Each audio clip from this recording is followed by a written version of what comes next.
Good morning, everybody. It is 7 a.m. on Monday, November 13th. Today in Baton Rouge, expect cloudy skies with a high of 64. Coming up on OTB, we have a new edition of Weekend Winners at 8 a.m. and Holden Mayo joins the show at 9:15. You can follow us on Twitter, Instagram, and TikTok at OTB_ESPN or catch us on YouTube at the 1045 ESPN channel and subscribe for daily content. Hour number 1 of Off the Bench, live from the Mercedes-Benz of Baton Rouge studio, starts now. Let we go! All-Star Toyota presents Off the Bench with Jacob Hester and T-Bob Hebert. Yeah! Off the Bench with Hester and T-Bob. Hey, Peter, they said I got to come off the bench. All-Star Toyota presents Off the Bench with Hester and T-Bob. Yo.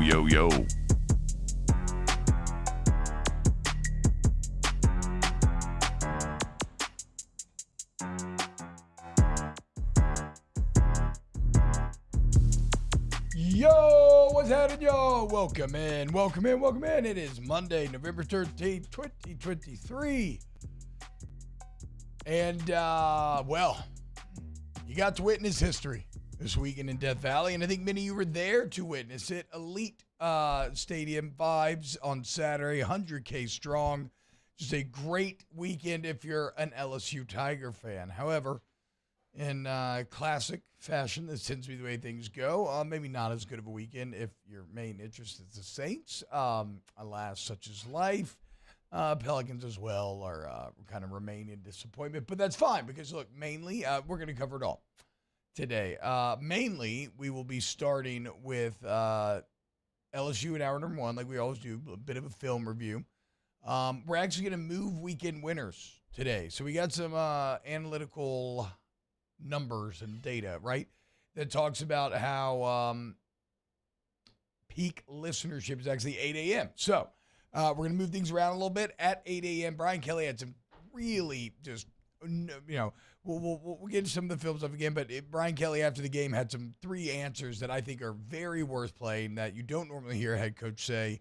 And then we'll get to all of our Saints talk in hour number 2 as well. So, again, we're going to run the local gamut. What a game this weekend. Boys, how are we feeling on this Monday? I'm feeling great. I mean, come on. Yep. Florida Gators came into town, got whipped up on again 5 times in a row. It is a series that you absolutely dominate. I love where it falls on the schedule. After a disappointing loss to Alabama, you get the juice of beating that team, right? Something feels, really, really good about having them this late into the season. You mentioned it. The stadium was fantastic. A lot of people there for the 03 reunion. So good to see so many guys I hadn't seen in a very long time. So the vibes really, really good this weekend. Yeah, it looked like it, man. I mean, one of those special nights in Tiger Stadium, honoring the 03 team, honoring the baseball team. Shaq Diesel in the house, wearing a chain that I can only imagine costs more money than I'll ever make in my life. Because, like, that chain looked big on him. Yeah, it did. You know what I'm saying? Yeah. So, like, that thing's probably like 1.5 feet across. That thing was unreal looking. Yeah. Boys in the back, how we feeling? Feeling good. Y'all going to get into it in a second, but Jaden Daniels should win Heisman. I mean, stats don't lie. No doubt about it. And I had a good weekend, man. Did some volleyball Saturday, which was fun. So, oh, yeah, like 10 hours worth or something. Yeah, man. Right? Shout out to volleyball. Yeah, it was a long day, but it was fun. Shout out to Dominican and the rest of the teams that took home the championships. Okay, right on, man. What about you, Taylor? What are you going to do this weekend? A little Return of the King? Yeah, so it's done. I have finished all 3 movies. You're not fired. T-Bob can despise me a little bit less now. Yep. Really good sports weekend for me, so it was good vibes all weekend long. Oh, yeah, that's right. Dak and CeeDee Lamb had a pretty good weekend, didn't they? CeeDee Lamb's so good. Yeah, he's first player this year, I think, to have 3 games in a row of at least 10 catches and on 150, which is obviously insane. Yeah, but it's the first in NFL history, actually. Oh, so it is the first in NFL history. Okay, I wasn't sure when I read Which it. I was shocked to hear. Yeah, I thought like I think it's just the number of catches with the yards. Yeah, no, but Yeah. I was like 3 games. I was like, I feel like somebody would have. Well, Calvin Johnson, I mean, right? At least when he had like Yeah, but it took Okay, Calvin that's what I like thought 3 she catches to have 175 yards a lot of times. I got to be honest. I thought Jefferson did it like last year, but apparently he didn't. Well, whatever. That's enough Cowboys talk. All right, let's get into this LSU game, Jake. And let's just pat ourselves on the back a little bit here because I feel like we had a pretty good handle on this game, where Thursday we talked about a couple of things. First off, we talked about, look, if you look at what Florida's done against bad defenses, they average 38 points. Yeah. We're like, they are going to put up points. You're just going to have to outscore them. If it's Nussmeier, that's concerning. If it's Jaden Daniels, we're not concerned. Well, look at how the game ended up playing out. What we also talked about last week was appreciate these guys while you have them. Don't be the guy who just checks out of the season because you're not going to Atlanta or you're not going to play for a national championship or in the playoffs. Appreciate the greatness that you are currently getting to witness. And what I loved is at the very beginning of this game, 3rd and 9, right? Big play, trying to set the tone. You get the ball first. You know it's going to be a high-scoring game. You want to have a successful first drive. 3rd and 9, you're staring at a 3 and out, and who comes up with the play? Jaden Daniels and Malik Neighbors. And it felt like from that moment on, it was just rolling, bust wide open. And there were a lot of ups and downs within that we'll get into. Certainly did not feel good when was it 20? Wait, what was it after the fumble? Was it 28-24? Yeah. I believe yes. Did not feel very good at that time. But we'll get into all of it. But again, just appreciate the greatness you are witnessing because Jaden Daniels unbelievable. He should win Heisman. How about this from the Bear, Chris Fallica? Jaden Daniels only leads the nation in total offense by 57 yards a game at 408.2, which is more than 80 teams average this season. He's accounted for 38 touchdowns, which is more than 81 teams have scored. I mean, what are we doing if he doesn't win the Heisman? And the context that I would add is that his 3 losses, not only did he play great in them, but they all took place to top 10 teams on the road. And he also has a win against a top 10 team on the road when you look at Mizzou and Como. And so no other, Bo Nix is going to be the one that they're going to try to push over the top. And Bo Nix has not gotten close to sniffing the schedule that Jaden Daniels has. And Bo Nix, just as a player, is great, but he can't hold Jaden's job. Give Jaden that Oregon defense. LSU's undefeated right now, potentially. Maybe one loss. Get the hell out of here.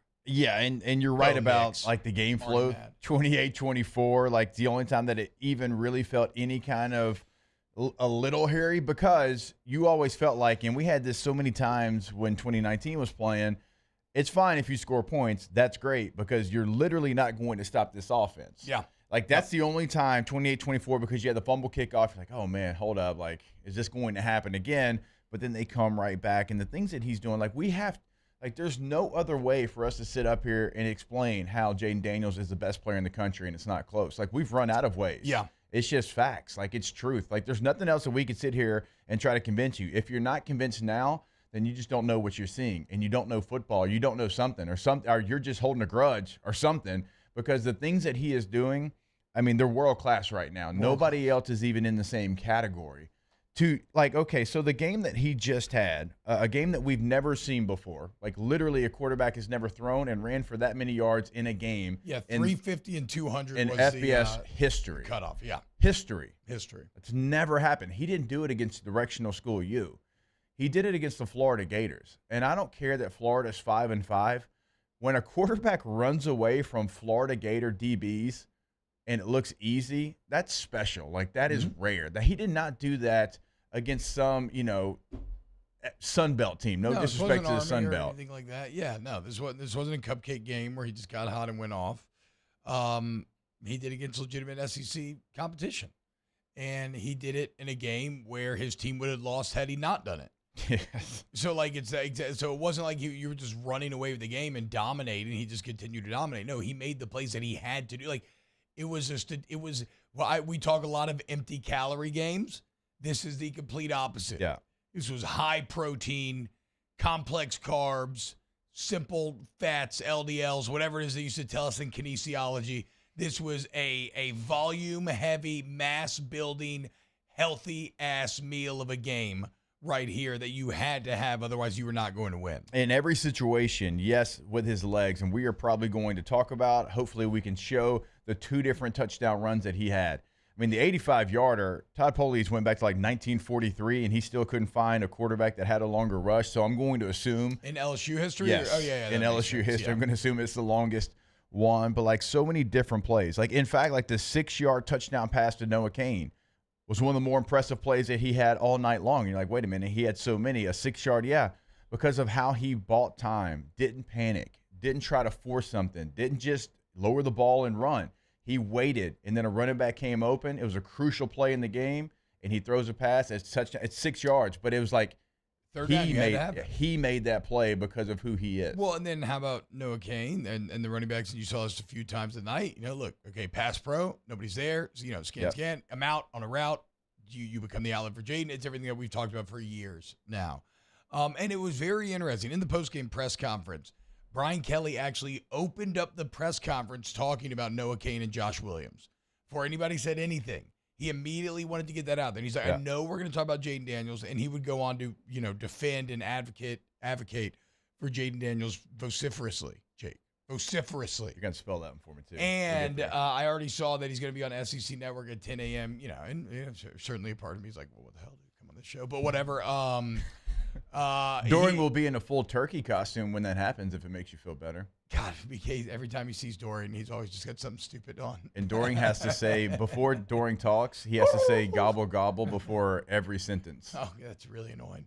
But so obviously, like, he's about to hit the public campaign trail. Yeah, for sure. But the point is, he opens talking about Josh Williams and Noah Cain in the context of these are two guys that are seniors that were huge parts of the team last year and unfortunately just have not gotten to play this year.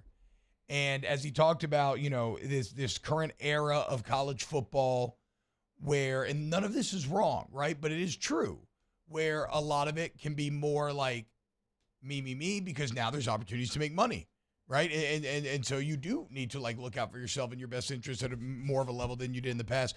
But what he talks about is these two guys all year long, when they're not playing, instead of becoming frustrated, shutting it down, going into themselves, they continue to be leaders. They continue to be great teammates. They continue to work their butts off every day. And then they were given opportunity this game, and they played great.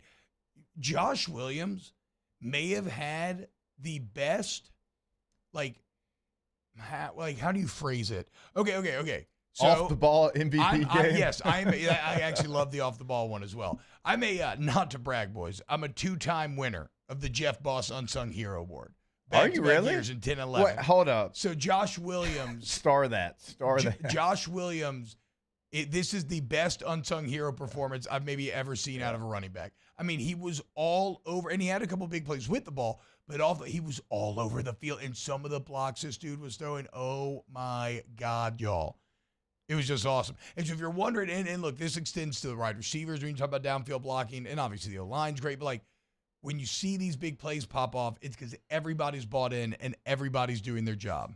Literally the entire play, right? Yes. And they're not worried about who's getting the ball, who's getting the credit. There was so many plays, and T was sending them this morning. It was giving me Monday morning juice. Me too. Just watching Josh Williams and watching him run down the field, look for color, look for somebody to hit, somebody to block so he could help his teammate get to the end zone. The receivers on this team. Play that again, Taylor. Just keep playing it on a loop. Malik Neighbors and Brian Thomas, two of the best receivers in the country, are just downfield, just stalk blocking everyone. Punishing people. Yes. That's why I loved what BK had to say after the game, where he's like, I don't even care that Brian Thomas got the holding. And again, he got the holding the next play, made up for the 40-yard touchdown. But he's like, I don't care if a receiver gets a holding downfield like that, that's because they're just working their ass off. Yeah. Basically. They're out there fighting. But you're right about these running backs. And the thing that we said all season long, really, we thought it would be a running back by committee. And then Logan Diggs kind of forced the hand. And he went in there and he was so good that he became RB1. But it didn't mean that the other running backs weren't quality. It didn't mean that they weren't good. In fact, when they got some opportunities, they still played well. But Logan Diggs was playing at an incredibly high level. So they had a couple of choices. You can pout and you can sit there and when you get into the game have bad Jay Cutler body language, or you can come in and you can make a play. And they were making a play. And then when they get their opportunity for an extended period of time, they go out there and they do that. That's hard. That is built into the culture of the team, because you have to have that in the totality of your locker room or it can't happen, at least in my experience, T. Yeah, 100. A good team, and I do think this is a good team, right? It's a team that will have a chance to win 10 games. But granted, whatever. They're just so flawed defensively. We all know that. But they're an elite offense, right? And the only way that you become that is because everybody's bought in, and you really are in on the concept of team over me. And that's exactly what you're seeing here. Again, like Brian Kelly was so right. And even when I heard it, because I heard it before watching the film, and I was kind of like, I didn't think it was disingenuous. I just thought and you could tell that he was clearly pumped up about the guy's attitude, but I thought it was more like attitude based because they didn't put up crazy stats. Right. But then you watch the game, and yeah, the attitude and everything was great, but no, they played great. Like Jake said, it's so hard. You come in cold, and in a late season SEC game under the lights, everybody watching, they played great. And then that's how, like, nobody does anything in a vacuum. And Jaden Daniels is Tobey Maguire Spider-Man holding back the train, like holding this team together. Make no mistake about that. But in that movie, who has Spider-Man's back? The citizens of New York City. And so nobody does. So if Jaden Daniels is going to do something that no FBS player's ever done, it's because everybody's bought in. O-line's blocking, running backs doing their job, linemen doing their, wide receivers doing theirs. Mason Taylor had a really good game, blocking and catching. Just a fantastic offensive night and a fantastic night in Death Valley. And the Tigers get a big win, and Jaden moves to first in the Heisman race. It was one of those games that I think I'll remember for a long time, and not because it was Florida, but because of all the things that T-Bob's laid out there, because Jaden was so special, because you had your receivers, yet again, 2 receivers go over 100 yards, and those receivers doing the little things when they're not getting the ball, which is so hard to do. The running back performances. There were even some defensive performances that I thought that some guys played well. They played better. Guys had to step in. You had an awful targeting call, which I'm sure we'll get into, and guys had to step up. And so it was a performance that you needed. And that's the one thing that we've seen so far in the 2 years under BK. After a loss, this team's ready to play. Well, and so we talked about the Alabama hangover. I can't remember if this was on air, just in casual conversation. And, I was telling someone, in theory, Brian Kelly should be as well suited as anyone to avoiding the Alabama hangover, because everything is about the process, and the process is about not being results oriented, right? And so it's in theory, you should never or less often than other places ever see one bad performance carry over to the next, because you get back to your routine, to your process. And I thought you saw that tonight. And as we talk about Jaden Daniels every single week, how does he have so much success? The process, hard work, a consistent schedule that he has dedicated himself to throughout the entire offseason and even during the season, and look at the fruits of his labor. All right, we'll get your comments as well as continue to break down this game. We can start to kind of talk about some of the moments of the players that stood out. If you want to get involved, youtube.com/1045ESPN. Hit the like button, and we'll see you in a couple minutes. Off the Bench with Hester and T-Bob. ESPN Baton Rouge, New Orleans, Alexandria, and 1130 The Tiger. Community Steel Company, CommunitySteelCo.com, CommunitySteelCo.com. All your purlin, tubing, steel buildings, all right there in Gonzales, Louisiana. And look, we are talking a live and local sales team, and they're awesome. It's just a great environment. It's very fun. But the real advantages are, you can go see the product, touch it, feel it. You're dealing with human beings who are here, understand your needs, not just online order forms or answering machines from these national companies. And you get the best prices because they go straight to the wholesaler. They make it, you buy it. No middleman jacking up the price in the back end for the consumer. CommunitySteelCo.com. And also the turnaround time, because they're not having to go through someone else, not having to go to another state, right? It's all right here. Everything is right here. They say it right there on their homepage. Based in Gonzales, Louisiana. They want you to know that they are local. They are here for you. CommunitySteelCo.com. That number 225-647-2020. In times of need, get a full list of phone numbers, websites, and other important emergency information on the Demco Stormwatch page at 1045ESPN.com.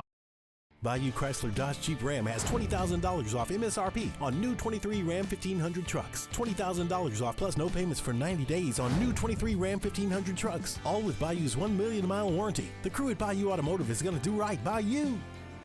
Gulf Coast Office Products is a nationally recognized Savin office equipment dealer based right here in Louisiana. Over 100 employees strong, Gulf Coast has the boots on the ground to support all vertical markets from education, engineering, legal, and finance. With the latest in office technology from desktop to production segment units, Gulf Coast and Savin have the perfect fit for you. Call 225-756-2644. That's 756-2644 for Gulf Coast Office Products. I've been doing business with Luba for 25 years. They're dependable, trustworthy. It's just the attention to detail with our clients. Our folks have years and years of experience. They're highly trained professionals, but many companies have that asset. What I'd like to think makes Luba a bit different is that we use those talents in a way that truly is dedicated to serving the needs of the folks who depend on us.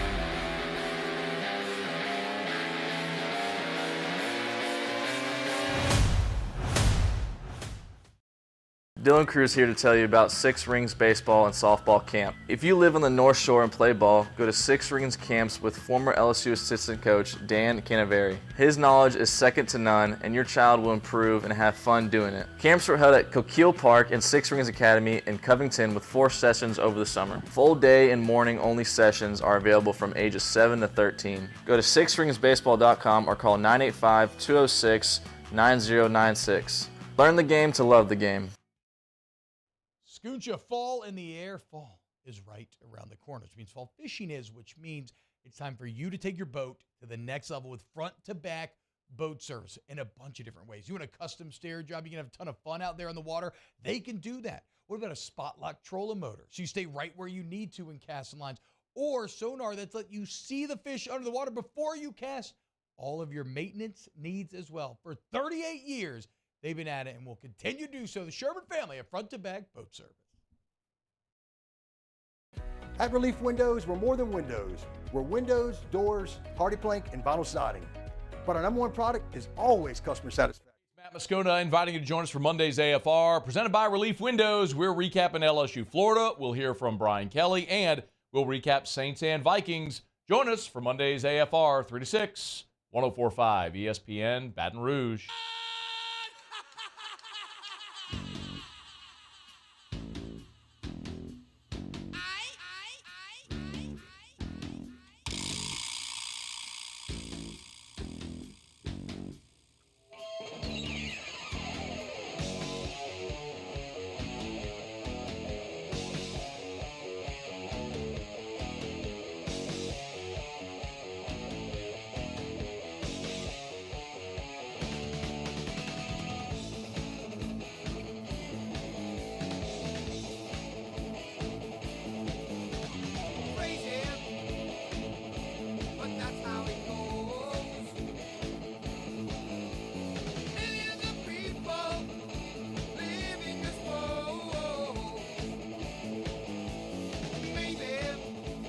All-Star Toyota presents Off the Bench with Hester and T-Bob. ESPN Baton Rouge, New Orleans, Alexandria, and 1130 The Tiger.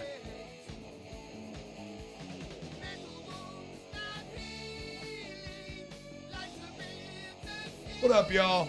Apologies to everyone. We'll get to it during winners and losers, but apologies to everyone. It is I who sunk the pontoon parlay this week. Damn you, Washington. You had about 7,000 opportunities to cover and just couldn't find it. But we'll be back. We'll be back stronger than ever. You should actually probably be betting. We should be betting all the legs individually as well. We have a pretty good overall record. Yeah, that's true. In the PP. Yeah. Have we had like a losing where we've gone 1 and 3? Maybe 1 week we were 1 and 3, I believe. But I don't think maybe so. Most of the time we're 2 and 2, or we. Well, that's gambling, you know? Yeah. So, but we've also had a couple 3-1 weeks, and we won one. We got to get one more, man. We'll be sitting pretty if we hit one more. It's all you need. Okay. All right. Bobby Boucher's lawnmower. So Mason Smith still not healthy, not great in run fits, or just not great. Yeah. So I don't know what the grade is, Jake, but Mason Smith, he really struggled. Yeah. In this game. Everything's sticky. He's playing high. He lost the ball a lot on like zone reads and everything. And I want to be clear about this. In a weird way, I'm not a weird way. I just am. I'm starting to empathize with Smith or maybe feel bad for him a bit, because we always say like, oh, screw star ratings. Well, if you really feel like screw star ratings, we wouldn't talk about Mason Smith. You just be like, okay, whatever. He's just kind of like just a guy, just a lineman, right? But because he has that 5-star attached to him from high school, he's always going to have this spotlight on him, and so I can empathize with what it must feel like to be a young man who is trying to do everything they can to live up to that billing, but just for whatever reason, it's not working. And I have theories, right? Because he was a better player freshman year than he is now. But I think, look, he was a superstar his whole life. Then he catches a major injury for the first time in his life. You never know how a guy's going to respond to that. And where it gets doubly bad for Smith is that he had the injury, and then it comes at a time when the coaching's just not there for him. Yeah. So at a time when he needed the best coaching that he could possibly get, and he needed it worse than he ever had it, he didn't just get the best coaching, he got no coaching. And so you have just seen a stunted development at this point, and it's tough to watch. It's tough to watch because he has all the raw physical potential, but right now he's just playing high. It's too sticky. He's not getting off blocks. It's a bit disappointing to see for sure. Yeah, and I thought Jefferson next to him actually had a pretty decent lot night. Of penetration, dude. Playing with leverage. Like not always making the play, but at least like making his presence felt. Even Guillory did better. And so that kind of makes it stick out a little bit. Yeah. A little bit more. And he is a player that we have seen better from. He's a player that, like T-Bob said, there's been some things that probably weren't fair to him, like not having a defensive line coach because you have a situation before the season that nobody planned on with the health of your defensive line coach. But, I mean, this is somebody that still has a lot of talent. I think he's somebody that if he comes back and works on it, he can be a really, really good player. But he's got to do the work. He's got to put in the work. And, having a full offseason of being fully healthy, all of those things, right? He still can, I think, be a player that helps you win football games. But right now, there's some things that are a little bit of red flags when you come to defensive line play. Yeah. And things that you can't do, and you certainly can't do here at this level. So, defensive line is going to be one of those groups that I feel like has wholesale changes here coming up in the offseason. Yeah, even though it was interesting. So, again, LSU-Odyssey.com, Lon Phillips Sullivan breaking it that Jimmy Lindsey was back in the stadium. Yeah. And not to say that has, I'm not saying like, oh my, he's back and now the D-line's going to play great. I mean great for Coach Lindsey. Care for It's health, awesome to hear that he is healthy enough to be back in there and start to work with those guys once again. So, Jake, you talked about some defensive performances you were impressed with, or, you thought, okay, so who kind of stood out to you in that regard?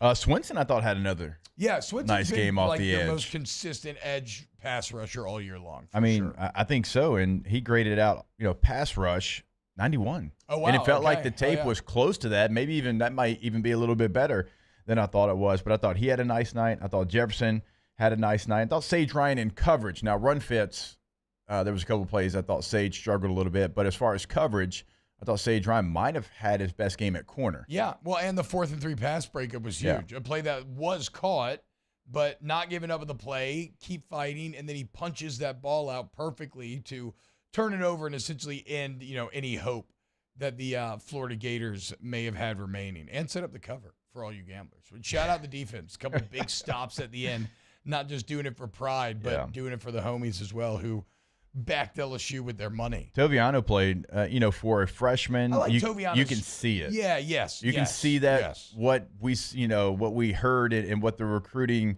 analysts saw in his game. Like, it is not far from being, from everything we heard, that he could be. And I like he's he's got a little something to him.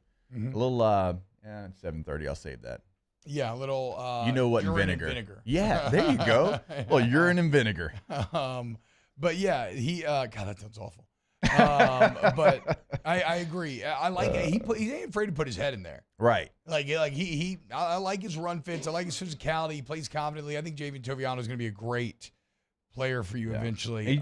I think one of the things about the defense, T, is like I really thought Omar Speights had really good run fits, but then he struggled in coverage. And we go back to a couple guys. It's like, well, I thought Sage was really good in coverage, maybe struggled in some of his run fits. And that's where you kind of have a disconnect. Yeah. You have good players that can make plays, but just not putting it all together. Like they're good in this phase, not in that phase. And so that's why you have been struggling on defense. One reason. There's multiple reasons, but it's just trying to put a full game plan together where you do both of your jobs, not just one of your jobs. Because, again, Speights was really good, 79% in run fits. He was 49 in coverage. Sage Ryan, let's see, he was 74% in coverage, 54 in run fits. Yeah. Right? So it's just trying to marry those two things together, and you would have much better performances. Wait, there's a good. Sal Trapani says Parashan makes plays, but I don't hear him getting mentioned. Parashan had a couple nice moments. I think he had a nice pass breakup. I really liked one play where Graham Mertz tried to get outside of him, and Shan got on his high horse and chased him down. I don't know if he got a sack credit for it, but it was a 1-yard loss. Paris has been fine. He's been good. He flashed a couple times, for sure. Braden Swenson's still your most consistent guy off the edge, too, though. He was the highest graded player on defense, and it wasn't really even close. Swenson and he played 46 plays, so he played more than enough. So, look, here's the deal on the defense. There were some good moments. Getting the stop, first possession of the second half was huge. That was needed. You set your offense up when it was 7-7 the turnover. That was great, even though the offense didn't take advantage. Coming up with the stops late, I thought were more than just pride. I think it was, well, first off, it was needed to set you up to win the game, and then I did like keeping them out of the end zone as well. But it's still a defense that just, it just feels like a defense to me that just has the yips in a weird way. And they played better this game, sure, but I mean, we're like every play just open receivers. Yeah, you had just two all players, over the field, dude. In your entire defense, you had two players with a passing coverage grade. And again, it's passing coverage. Like 7. What do you call them? Passing 70 or up? Above 70. Yeah, you had two players, Major Burns and Sage Ryan. So it's still got to get better. There's still no excuse for a defense featuring Harold Perkins to not impact the game more. And he made some plays. He almost came up with a pick, dangerously close to a really good pick in coverage as well. But it's got to get better. And this you could still see it. All right, this is what I want to do. I want to go to break, and then we get back. I want to celebrate some more of the offensive moments. I mean, the Jaden Daniels 50-yard run we have to talk about because it was even better than the 85-yarder, even though both were spectacular. And then let's go ahead and play. We're gonna get into BK's answer on targeting after the game because he was very upfront about feeling some type of way about it. Keep it locked right here on Off the Bench. Off the Bench with Hester and T-Bob. ITI Technical College, iticollege.edu, iticollege.edu. Martin family's been changing the game for 50 years, guys, helping Louisiana students. And when you talk about ITI, you were talking about a trade school. You get that AOS degree in just 2 years, a local family-owned as well. And they work with you every single step along the way. And there's real passion there, man. That's what I love. Like, I've gone out of the student appreciation. I've talked to faculty members, and the faculty, the staff, the administrators, everybody just really wants their students to succeed. And you can feel that. So change your life. Get a career. Go to ITI College today, right off Airline Highway. Yeah, go see the campus. It is set up for your success. Go to that website today to find all the information that T-Bob just laid out there for you, iticollege.edu. Also, if you want to speak to admissions today, 877-591-1070. But we always encourage you, go see them off Airline Highway today, iticollege.edu. Our listeners fire off their opinions on the jimsfirearms.net hotline at 499-1045. Keep listening for your next chance to shoot us your thoughts with the jimsfirearms.net hotline on 1045 ESPN Baton Rouge. Gulf Coast Bank and Trust is giving our customers the power to bank anywhere, anytime during this challenging event. And we're right there with you. Our mobile banking app is a smart way to manage your money and time. Gulf Coast Bank and Trust, the bank that cares about you. It was a humid day, barefoot children play, looking for that summer shade. Time to slips away. Oh, Louisiana, some kind of hold on me. Like cypress stumps, your roots are planted deep inside of me. Running Boards Marketing can help you get their attention. Imagine your brand's message on a giant LED billboard truck that can't be skipped and is nearly impossible to ignore. Running Boards Marketing is the leader in effective and affordable advertising on digital mobile billboards, which are 2 times more effective than traditional billboards. With a 97% recall rate, you'll leave a lasting impression with your customers.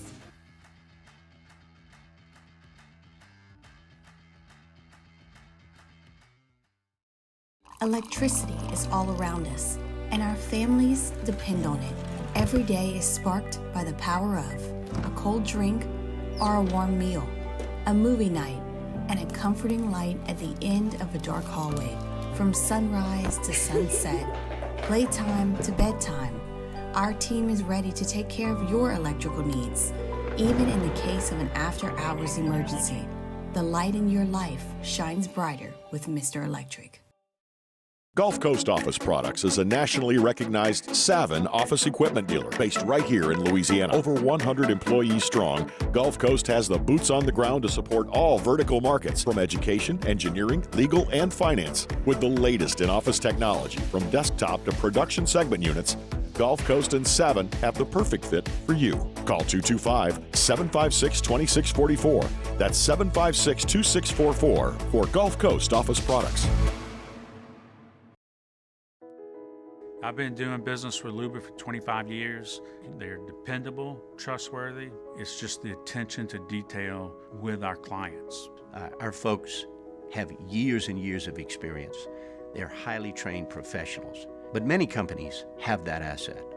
What I'd like to think makes Luba a bit different is that we use those talents in a way that truly is dedicated to serving the needs of the folks who depend on us.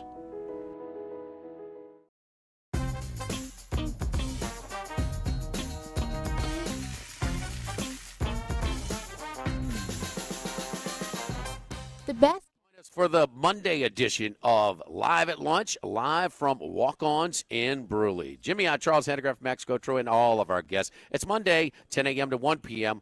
right here, 104.5 ESPN Baton Rouge.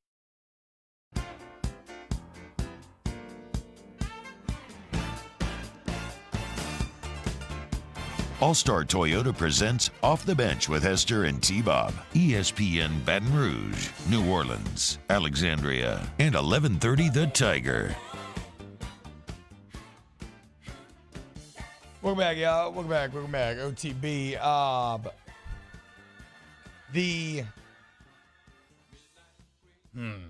yeah. I wanted to talk about John Emery real quick. So we don't have confirmation what it is. Kelly saying after the game, he thought it looked potentially significant. I would agree.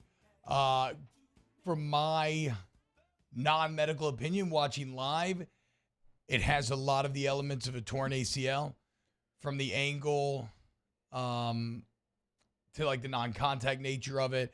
The fact that he jogged off the field, but then 10 minutes later was in crutches. That was my own personal experience with it. That's like because when it happens, it hurts, but then you're like, okay, like it's not bad, and then it swells. Yeah. And then it swells to the point where you can't move it, and you can't put any weight on it. So it sucks, and it really sucks because John Emery cannot seem to catch a break. It's a huge bummer, and he was poised to have a big night. The cut that he had.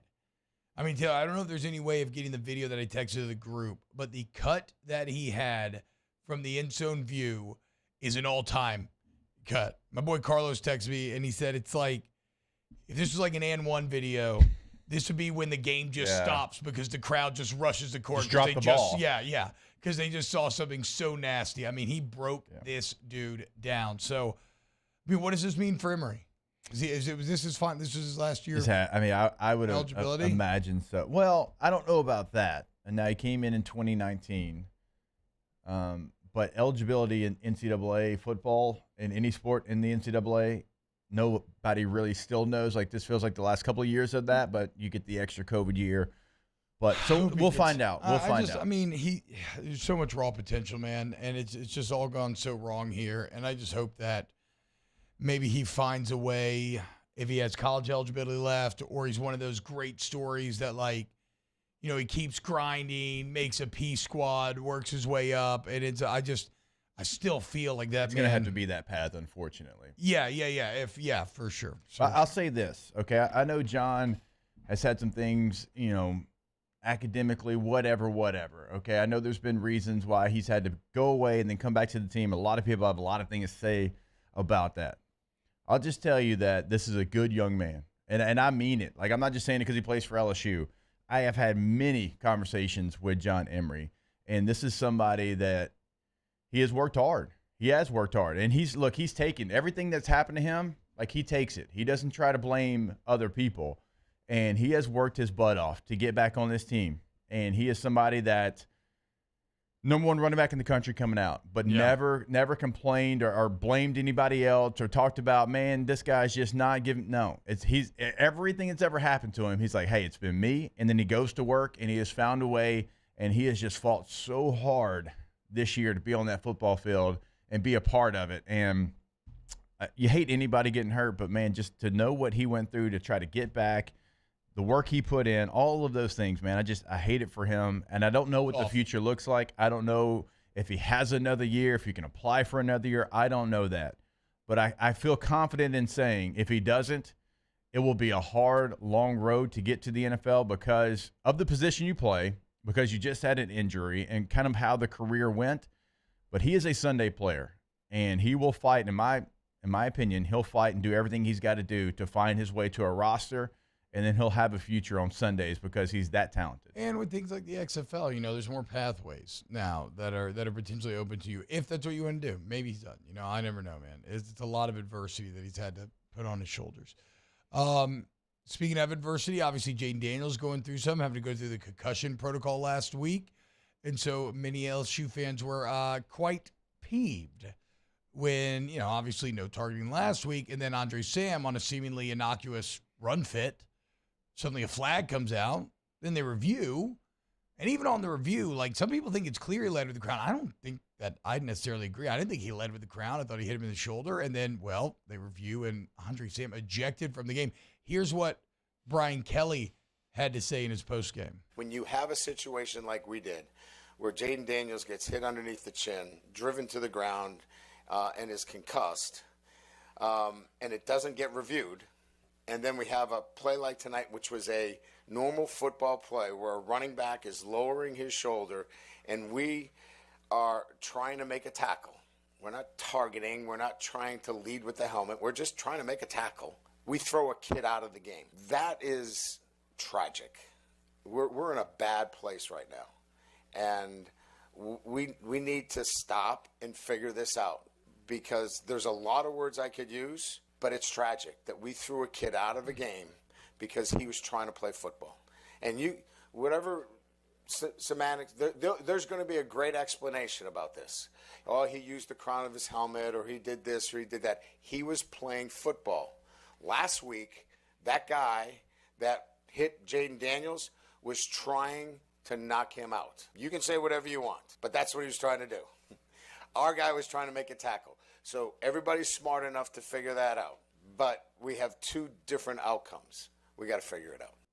Yeah. So, I mean, Brian Kelly not mincing any words. I don't know if that quite goes to fine level, but I was going to ask. I wonder if he gets a FedEx letter today this morning when he walked into work. But yeah, you think he gives a damn? That was one of my favorite parts about Saturday was him being like, you know, a coach that gets Like going to bat for his players, right? Like an MLB manager getting thrown out. Like I loved seeing him getting the ref's ass multiple times about some BS. Yeah, absolutely. And I love that after the game. And not even going back to the hit that Turner had, like not even going back to that. Like just talking about, okay, well, if that's nothing and this gets Andre Sam kicked out of the game, where the running back lowered his helmet just as much as anybody, and you hit him on the shoulder, the fact that somebody had to sit out a game because of that is ridiculous. The fact that they took a look at that, that's right. What They took a look at that and then confirmed that he shouldn't be in that game. That's embarrassing. It's not only a bad call, it's embarrassing for the game of football. It's embarrassing for everyone involved.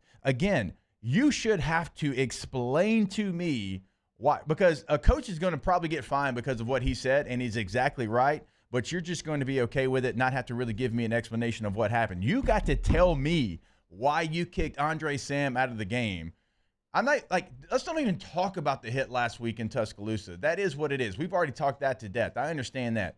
But that play is going to be not even really looked at that long, and then this one gets looked at and confirmed that a guy – you have a struggling defense that's struggling tackling players in the run game, and a guy actually makes a pretty good tackle, pretty good hit, and we kick him out of the game for hitting someone on the shoulder whose head was also ducked in the same manner. I just don't get it. Egotter says he should go harder. Call it what it was. BK, complete BS. Well, that's what he was saying when he said there are many things that I could say about it. The subtext is effing BS, right? But he just chose to call it tragic at the time. So just man, it's and look, and I'm someone who, again, like, I like the Turner hit, but I know he was trying to hurt him. That's kind of what I'm saying about it, right? Like I want a nasty defender who tries to like knock people out, whatever. But he was trying to hurt him, absolutely. And then this was just a tackle. I don't know, dude. You they got to figure it out. You can't look at that football play that happened in the middle of a football field, right, with players around them, right? So you're trying everything you can do, and you react to the running back dropping his head, and that player had to miss the game. And make no mistake about it, that could have affected LSU. LSU is extremely thin at the safety position. In fact, you had some young players that played okay, but there was a lot of mistakes out there at the safety position. Luckily, Major Burns actually had probably his best game of the year and covered up some of it. That call, very easily, if you didn't have a generational offense and quarterback, could have cost you a game. Yeah. So Gold says, didn't Tim leave his helmet to the running back shoulder pad, though? That's not targeting. You can I can't tell which side of the equation you're asking. You can lead, like, the main thing is if you lead with the crown, the top of your helmet, it's targeting no matter where you hit him. But he didn't do that. I felt like he led face, like, with the face mask. But even if he did, are we not saying the Florida running back didn't do the same? Yeah. In fact, that's true. I mean, look, I know that move. That's the only move I had. It's the only one I had in my repertoire. There was nothing else. It was drop my head and see if I can headbutt the defender. That's what it is. All right, when we get back, let's close that hour one of OTB. Off the Bench with Hester and T-Bob. Noel Family Distillery. If you were at Don Juan Saturday night, chances are you got yourself some Noel Blanco tequila, the official tequila of LSU Athletics. People are loving Noel, man. It's crazy. Starting to hear about it more and more. Bold spirits for every occasion. Toast to the best. Toast with Noel. And for real, man, Natalie and Chip worked for years to refine these tastes, to get this ready before launching it on the public. And whether it's vodka, tequila, rum, Louisiana sugarcane rum, it's the best. And it's probably already at your favorite bar or grocery store. So just ask for Noel Family Distillery. Go to that website today and check out all the things that they have available, right? It's multiple things, like the canned cocktails. That's something that we hadn't had a chance to spend a lot of time on, but they are delicious. You're going to enjoy everything. They are the official tequila of LSU Athletics. Saw it all over the stadium. You should try it in the stadium or just try it at your house or the bar, wherever you won't be disappointed. NoelDistillery.com. In times of need, get a full list of phone numbers, websites, and other important emergency information on the Demco Stormwatch page at 1045ESPN.com. At Corval Toyota in Opelousas, we're featuring 2023 Toyota Tundras with $2,000 bonus cash. $2,000 bonus cash offer on Toyota Tundras. So come on down to Happy Town. That's Corval Toyota in Opelousas, Happy Town, USA. When is a taco more than just a taco? When it's Government Taco. Voted best tacos 3 years in a row by 225 Magazine, Government Taco puts the most delicious spin on tacos the capital area has ever seen. With creative combinations like the Magna Carrot, the Filibuster, or the Steak of the Union. Plus perfect tortilla chips paired with the best salsa and queso you've ever had. And happy hour every day from 3 to 6 p.m. and all day on Thursday. Government Taco, 5621 Government Street. Life in Louisiana is like a run-on sentence. A poem that doesn't rhyme. Life is here, now. For life's moments, big and small, always there. The right card, the right care.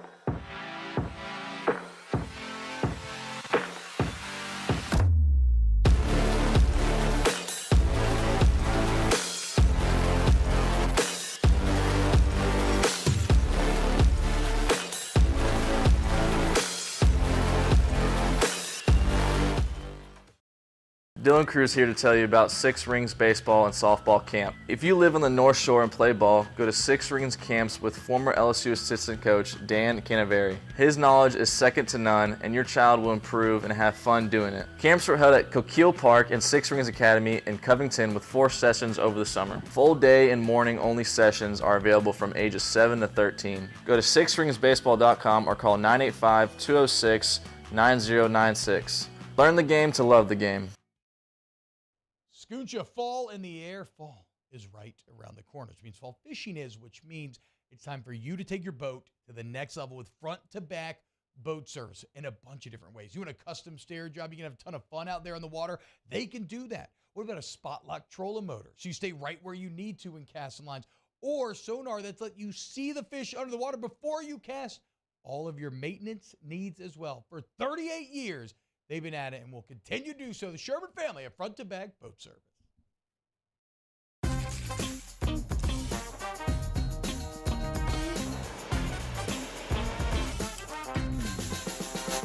Join me for a Monday edition of the Hunt Palmer Show. We are loaded. LSU-Florida reaction, Saints-Vikings reaction, LSU basketball reaction, LSU baseball and ULL reaction. Hunt Palmer Show, 1 to 3 weekdays, 104.5 ESPN Baton Rouge.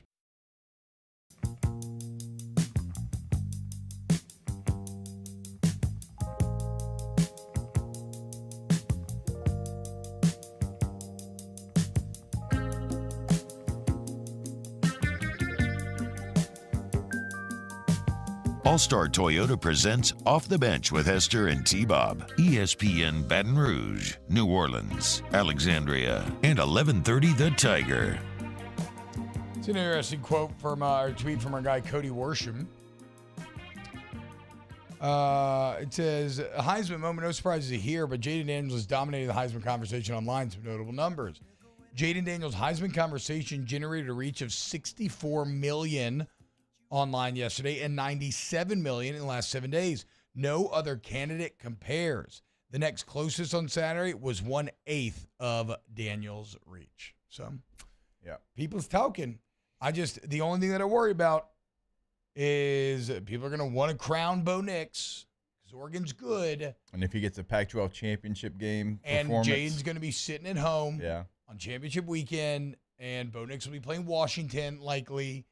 And if Nix balls out and gets revenge, it's all going to be Bo Nix. But I hope that we reach the point where we don't fall into some stupid trap like that. Yeah, okay. Do you still hate Washington, Mario? If you need them to win Jaden Daniels a Heisman, because Michael Penix has kind of fallen off the pace a bit here. Where while he remains a candidate and going to NYC, I don't even think an undefeated Washington. I don't think Penix would beat Daniels. Yeah, sure. I mean, the 2019 LSU comparisons are just dumb at this point. So I'll cheer for him. That's Jaden Daniels. I mean, the 50-yard touchdown run, y'all, Go back and watch. The 85 1-yard is awesome just from a sheer, like, I'm so fast and athletic, right? Yeah, but the other one's better. The 50-yarder is up the middle of the field with an entire defense steering him down. There's Josh Williams escorting him all the way from the backfield, getting the final block 40 yards downfield. Jaden Daniels breaking guys down. You remember the old Michael Vick highlight against the Vikings where he makes the two guys run into each other? Yes. It was that same thing where just bad angles all around because they're so much faster and smoother than they expected. That 50-yard touchdown run is one of my favorite plays of all time. Without question. And I hope we can cut that up and show it from the end zone copy. I think the end zone copy is my favorite. So we'll see if we can get that done.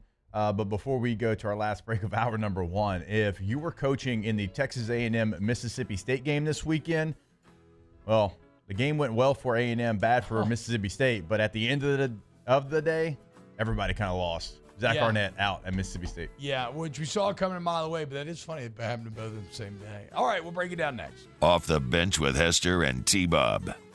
Accutemp Baton Rouge, AccutempBR.com, AccutempBR.com. For all your AC, heating, and electrical needs, go to the place that has a 4.9 Google review rating with thousands of reviews. And you're going to be like, well, how's that possible? It's the customer service, man. Service to the highest degree is at the core of everything they do, right? Quality work, certainly. Licensed, bond, insured, obviously. But the customer experience is just unparalleled, unrivaled. Check it out today, Accutemp Baton Rouge, AccutempBR.com.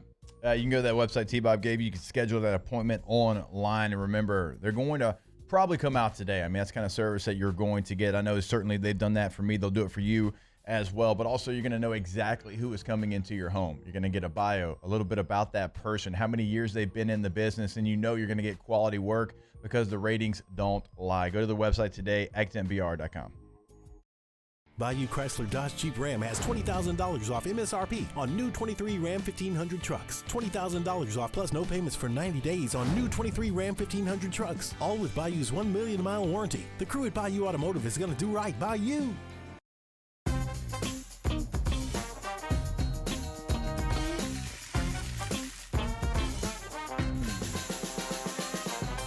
The best kept secret in town is out. Discover Tallulah at the Renaissance Hotel on Bluebonnet. His name was King. He had a horse along the countryside. I saw him ride. One day they found him. At Relief Windows, we're more than windows. We're windows, doors, hardy plank, and vinyl siding. But our number one product is always customer satisfaction. Visit us online at reliefwindows.com. Oh, by the way, we do shutters too.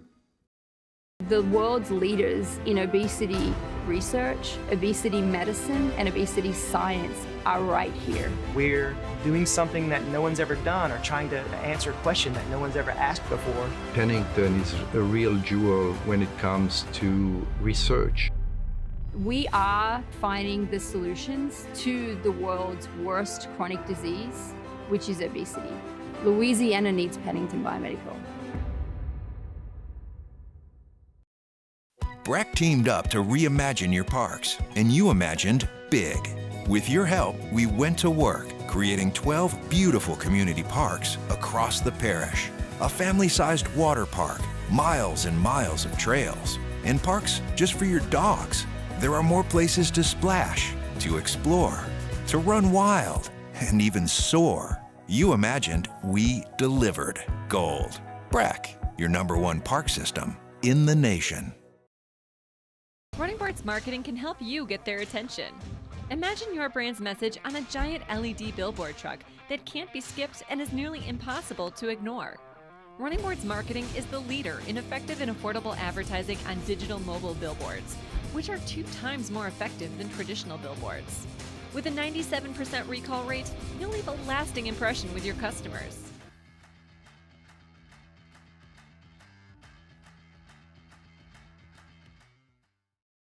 Electricity is all around us, and our families depend on it. Every day is sparked by the power of a cold drink or a warm meal, a movie night, and a comforting light at the end of a dark hallway. From sunrise to sunset, playtime to bedtime, our team is ready to take care of your electrical needs. Even in the case of an after-hours emergency, the light in your life shines brighter with Mr. Electric. Gulf Coast Office Products is a nationally recognized Savin office equipment dealer based right here in Louisiana. Over 100 employees strong, Gulf Coast has the boots on the ground to support all.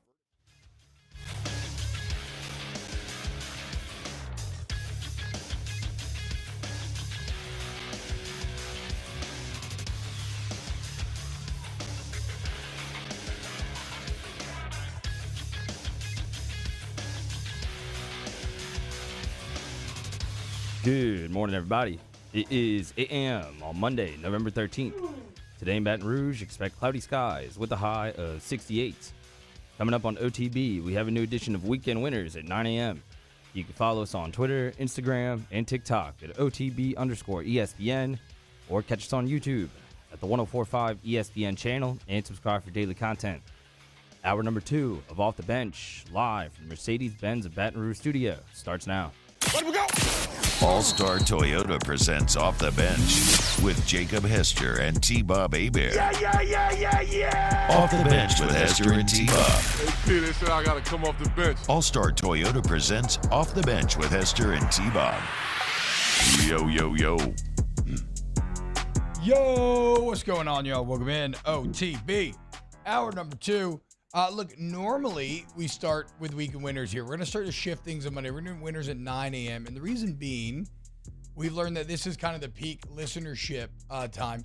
And so it's not to say that I'm like, ooh, this is like going to be the best conversation that we have all day. I want to keep it local right now, right? Because if you're here, like weekend winners is very fun, but it's kind of where we get into some of the more national stories, the crazy stuff that happen all over the place. And I love it. But if you're here showing up, you probably want to, you probably want to hear about LSU, probably hear some Saints, Old Pellies, whatever. So we'll get into it. And we have the breaking news of Zach Arnett being out as Mississippi State, as well as Jimbo out at Texas A&M. Zach Well, Arnett it was. I mean, we said it at the LSU game, Jake. They were awful. I mean, and again, not because the players are necessarily awful. I mean, this is a team that was 9-4 last year. 4-4, no, 5-3 in the SEC. Did they finish 5-3 with the Egg Bowl win? They finished third in the SEC West, right behind LSU and Alabama. They beat Ole Miss in the Egg Bowl, 9-4. With a quarterback beat a good Illinois team in a bowl game. Yes, and with a quarterback that was on the verge of breaking every single SEC passing record, and he put on a masterclass in how to just completely implode a program in 1 year. And when you combine the results with the tragic circumstances that led him to getting the job, like he didn't get the job based on his own merit really anyway. Not completely at least, like not through a traditional coaching search. It was an awful situation that they tried to make the best of, and it clearly did not work. And when I say put on a masterclass, I mean like the literal masterclass stuff that you like pay for. Like you should have to pay Zach Arnett a fee and it opens with, "Hi, I'm Zach Arnett, and this is how you ruin a team," because it was unreal. How you could take that 9-4 team. He made Will Rogers look like he don't even know how to play football. And this is a man who we all just assumed was nobody's happier than my co-host Aaron Murray today because all of his SEC records should, in theory, be safe. It's insane. I mean, I think Rogers actually has another year if he wants it, obviously, but he probably transfers out of Mississippi State and then goes and does it elsewhere. I don't know. But Zach Arnett was awful. Yeah, the vibe I got from him at spring meetings, I didn't know how it was going to go. Yeah, and I was you said it at the time. That's not hindsight. I did, and I wasn't trying to spread that. I mean, I don't even know that I said that on air. I just kind of said it here in our circle. I just didn't get great vibes as far as maybe his vision for the program and where it was going to go, and maybe just some of his body language. But it was a situation that was incredibly tough. And the bowl game, I think Zach Arnett, when he goes out there and he does that, you're like, okay, all right, well, let's see what he can do with an off season, and then just like you said, masterclass, absolute masterclass on how to mess up a good thing. Every bad decision you could have made, he went the wrong direction. I texted Rivers congratulations, and she said indifferent. To be honest, lies. guys. You happy? I mean, from a football standpoint, there's lots of critique, and I, from the start of the season, also saw it going bad. But Guy was in a really tough situation too, with Mike Leach passing away and having to take over the team. You know, that's more on Mississippi State's leadership, I think, for hiring him in the first place. Well, I mean, again, him being there though. No, but the problem is, I just disagree in that it is a tough situation. So that's not the element that I'm disagreeing with. But it's still inexplicable that you take an air raid team and are like, let's make them something they're completely not. Like, it just doesn't make any sense. That's just really bad, and that's completely on him. Yeah, because if you think about, Zach Arnett, pretty good defensive coordinator. He has been. All he had to do was focus on the defensive side of the ball and say, I'm going to bring in an offensive coordinator that also runs the air raid. Yeah. And you cannot replace a Mike Leach, especially at a place like Mississippi State, who before Leach got there was really struggling, but you could kind of try to weather the storm as best you can. Be like, these guys fit Leach's system perfectly. Yes. Let me find a guy who somewhat resembles Mike Leach's system. He went the complete opposite direction. Also, what damns him here, and this is where it gets even more inexplicable, is the defense was awful. Yeah. Like, the defense is one of the only ones that's worse than LSU in the entire country. They're one of like 7 or 8 Power 5 teams that are worse than LSU. So with a lot of veteran players. Yeah, I mean, that's what I don't understand. Guys that have like 40, 50 starts in their college career. So this is interesting because this gets back to something that we talked about with Harbaugh over the weekend, which how much does it matter having your head coach on the sideline? And like Mike Leach is not a defensive coach, obviously, but if you just, and this is how I think about it. You look at human history, like military history, there is something to be said for the general being there and the panic that ensues when the general is killed or not there, right? Like it's not, and it's a je ne sais quoi. It's not like, well, clearly he wasn't there to make the tactical decisions. Like, no, like Jim Harbaugh's not calling plays. These guys aren't calling plays, but there's a certain element, something sort of ethereal about it that you can't fully explain. And you obviously lost it not just on the offensive side of the ball with Mike Leach, but you lost that belief from the defensive side of the ball as well. And the worst place to be is when you have a new general that nobody respects or believes in, because that's when you see a defense full of veteran players that should be better that goes completely south. So Mississippi State making this move is not too crazy for what they've been. Like, Joe Moorhead got 2 years. He was 8-5 and then 6-7, and they let him go. And so Mississippi State's not a program that's just going to be okay just being as bad as they are. And so, like, them making this move is not surprising. I think the most surprising thing of the entire deal is how bad it went and how poorly it was managed. I think I agree with Taylor. Like, you go and get a coordinator from App State who I think is a really good football coach, but it wasn't going to marry with the talent that you had. Also, that's not Barbay's offense. I don't really right? recognize what it was, to be honest with you. Like, There's no identity on that football team on either side of the football. Like, I feel like he even took Barbay in, who had very good passing analytic numbers at App State, and it feels like he kind of less miled him a little bit.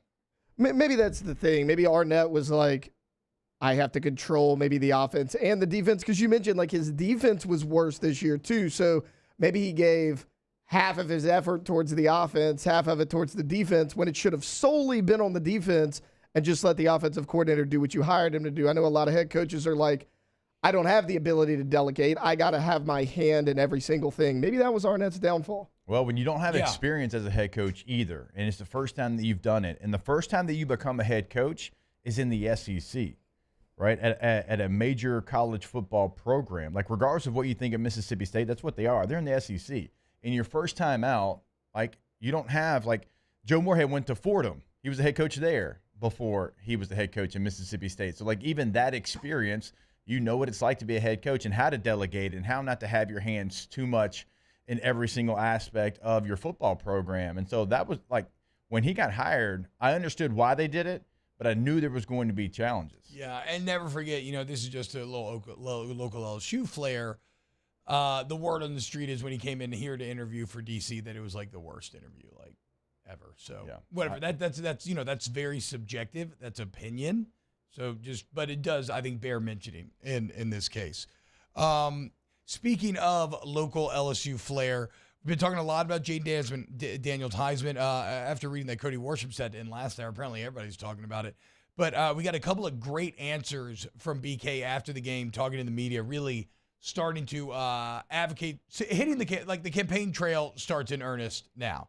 And here was Brian Kelly when asked, and you go either one, just go in order. We'll do the first thing. Here is the first time that Brian Kelly was kind of asked about Jaden for Heisman. His ability, look, usually those guys tire out, Smokey the Bear jumps on his back at about 30 yards and that lactic acid kicks in and then they're gone. He kept going. He's a phenomenal athlete. He's the best quarterback in the country. He's the best playmaker in the country. He's the best player. Now, I've watched them all. He is the best player. You can say whatever you want. Well, we're 7-3, and whoever else is undefeated. That doesn't mean anything. What matters is who's the best player. He's the best player. I'm about to bring that up, Jake. We talked about it on Whiskey and Wine Saturday, but I love it. But I mean, look, you can hear. BK nailed it. Like, let's say, look, if you want to do the team thing, fine, whatever. But he is clearly the best player. Again, I would add the context of 3 losses to top 10 teams on the road and has a top 10 win on the road. Bo Nix has not faced anything near that. Neither has Michael Penix. Here is BK when do you remember the setup for this question, Mario? It was something about do you think he clinched a Heisman tonight, basically? Yeah. Okay. Here is BK asked again later in the presser. If he didn't win it tonight, he's got to be the leading candidate because what he did tonight, unless the Heisman is just about popularity, if you want to be the most popular, then fine. But he's the best player in college football. He did something tonight that no one's ever done. So if that doesn't make you the leading candidate, then maybe the Heisman is not really for the best player. Maybe it's for the most popular player. You gotta love a little, I love a dismissive kind of attack like that, right? Yeah. Not directly like me. I mean, hey, look, I know, it's cool. Like maybe the Heisman's just not about the best player. It's cool if that's it. I don't know. I thought it was. Like I thought that's what the award was always supposed to be about. But maybe I was wrong. Maybe I'm wrong. You're right. What are you gonna do? So it's not as bad as the other awards. The other awards are so many narratives of what we thought before the season and what happened last season. We've talked about that. The Biletnikoff and the Thorpe Award. It's not even like it doesn't go a lot of times to the best player. The Heisman's a little bit better than that. There is still some of that thing, that in the gray area kind of situation where it's like, is it the most popular player? Is it really the best player? So like, I agree with what he's saying. Jake, was that Louisiana Tech run your longest run ever? Yeah. 80 yards? 87. Oh, okay. So he didn't get your long run. Yeah. I thought Jaden had maybe beaten your career long with his 85-yard scamper. He did not get that, but we broke it down last week. He did. With his 220 on the ground, whatever the final number was, I believe he has now edged out Jake Hester on the all-time LSU rush leader list by 3 yards. Yeah, he knocked me out of the top 20. Damn! Chill out. Jaden? Not really. Keep going. Yeah, keep going, please. Yeah, we talked about it. Like there was 1 through 20, and there was like this big gray bar, and then it was 21, and you go down the list, and I am beneath the gray bar now. Hey. But you know what? If I had to go beneath that gray bar, I'm glad it's for Jaden Daniels. No shame in losing to greatness. I mean, like who would want it any it's okay. Other way. It's Still, hey, got that 2 yards on him, though. Got that 2 yards on him. 87 is 2 more than 85. Yeah, that's true. I mean, that's true. I thought that Louisiana Tech run was 80. So I thought he had you twice over. I mean, get out of here, Jaden. Yeah. How about you run a 90-yard touchdown, huh? Yeah, how about an 86? Yeah, what are you doing? Can't do it, huh? Come on. I still got 4 more rushing touchdowns, but the thing is, he's got a little bit more passing touchdowns than I do. Wait, he's got Just also, how many more rush touchdowns? I only got 4 more. Uh-oh. I think. Chill. That's in trouble, man. Chill. I mean, I don't know if he'll play in the bowl game. So, okay, this will be the last kind of topic piece before we go on. You put your head in your hands, Mario, but I don't know that you're actually going to care because I don't think LSU is going to make a New Year's Six bowl. Because Mizzou and Ole Miss are both going to end up 10-2. If Alabama loses, they'll be 10-2. There's just only so many SEC teams to go around. So even at 9-3, which would normally get you into a New Year's Six bowl, you're probably looking at like Citrus again or something on that level. Unless, well, yes, on that level, but unless they were like, hey, we went there last year. Can you send us like to Tampa? Yeah, that's what I'm saying. But it's going to be on that level. Which even at that point, like I want to win 10 games, and I think it does matter, and that's great. But I'm not going to fault Jaden Daniels if he's like, okay, I have to go get ready for my NFL career now because I'm trying to make myself into a first-round pick. There'll be some interesting decisions, for obviously like that situation, a guy that's a senior and is going to be what I think is going to be, by the day, higher and higher. A really solid draft choice. That's what I'm saying. He's got to move the into first that round. early second, late first area. Like I believe. Again, you comp guys, not to say they're going to be those guys, but the Lamar Jackson comp gets stronger and stronger by the day. Because that was the thing about Lamar, is that everybody wanted to paint him one way, but he was actually an elite thrower. And that's Jaden as well. Jaden might probably even be a little better coming out of college. Very similar builds. Yeah. Right. Everything. So a lot of people are like, oh, his weight. No, it's very. But that's why I also kind of can't fault him for if he does want to start to go ready for the NFL, because even if he doesn't want to play it that way, he would, maybe his agent or people are telling him well, you just gain a little bit. I don't. And plus then you get the 15 practices. If you really, you get that from a future standpoint, that's a great chance for Nuss. They used it last year. I thought it was a great idea how they used it last year. Jaden was the guy, but they're like, hey, this is a situation where, this bowl game is what it is, and we're going to use both quarterbacks. Yeah, so I don't want to and I feel a little weird having this conversation because I don't want to come off as criticism. I don't want anybody to be upset. Why is Jaden Daniels? We don't know. Maybe he plays the bowl game. He absolutely could. If anybody would, he feels like a guy that would. Yeah, maybe he could, but I just I don't know I almost don't. I'm almost even you know what, man, you did your job. Thank you. You're the man. Go do whatever you need to do. And if you want to play, hell yeah, I'd be down. But we'll see. All right, coming up next is time to finally get into the Battle of Lindisfarne. Unfortunately, it played out like it did all too often in those monasteries back in the day. As the Vikings raid and pillage the New Orleans Saints. Josh Ragnar Dobbs getting it done. Vikings now 5-0 without Justin Jefferson, 1-4 with him.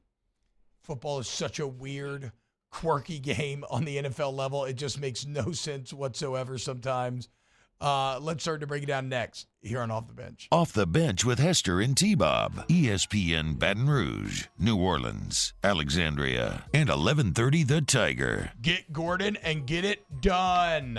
Get Gordon, get it done. 225-888. 8888. Wow, yeah, I'm duh. Yeah, all the eights, right? How do I forget? My kids love driving by the giant Gordon with the giant purple helmet on. Hey, you know who's on the G team? Jaden Daniels. Okay, enough said.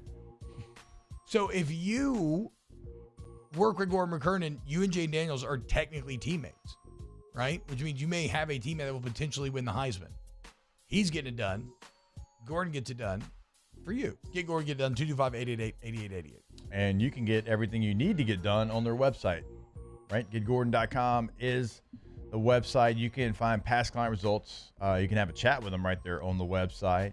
You can check out different cases maybe they can handle for you, all right there. At Get Gordon is the handle on all major social media, and it is that area code in Louisiana, followed by 888-8888. Get Gordon and get it done. Our listeners fire off their opinions on the JimsFirearms.net hotline at 499-1045. Keep listening for your next chance to shoot us your thoughts with the JimsFirearms.net hotline on 1045 ESPN Baton Rouge.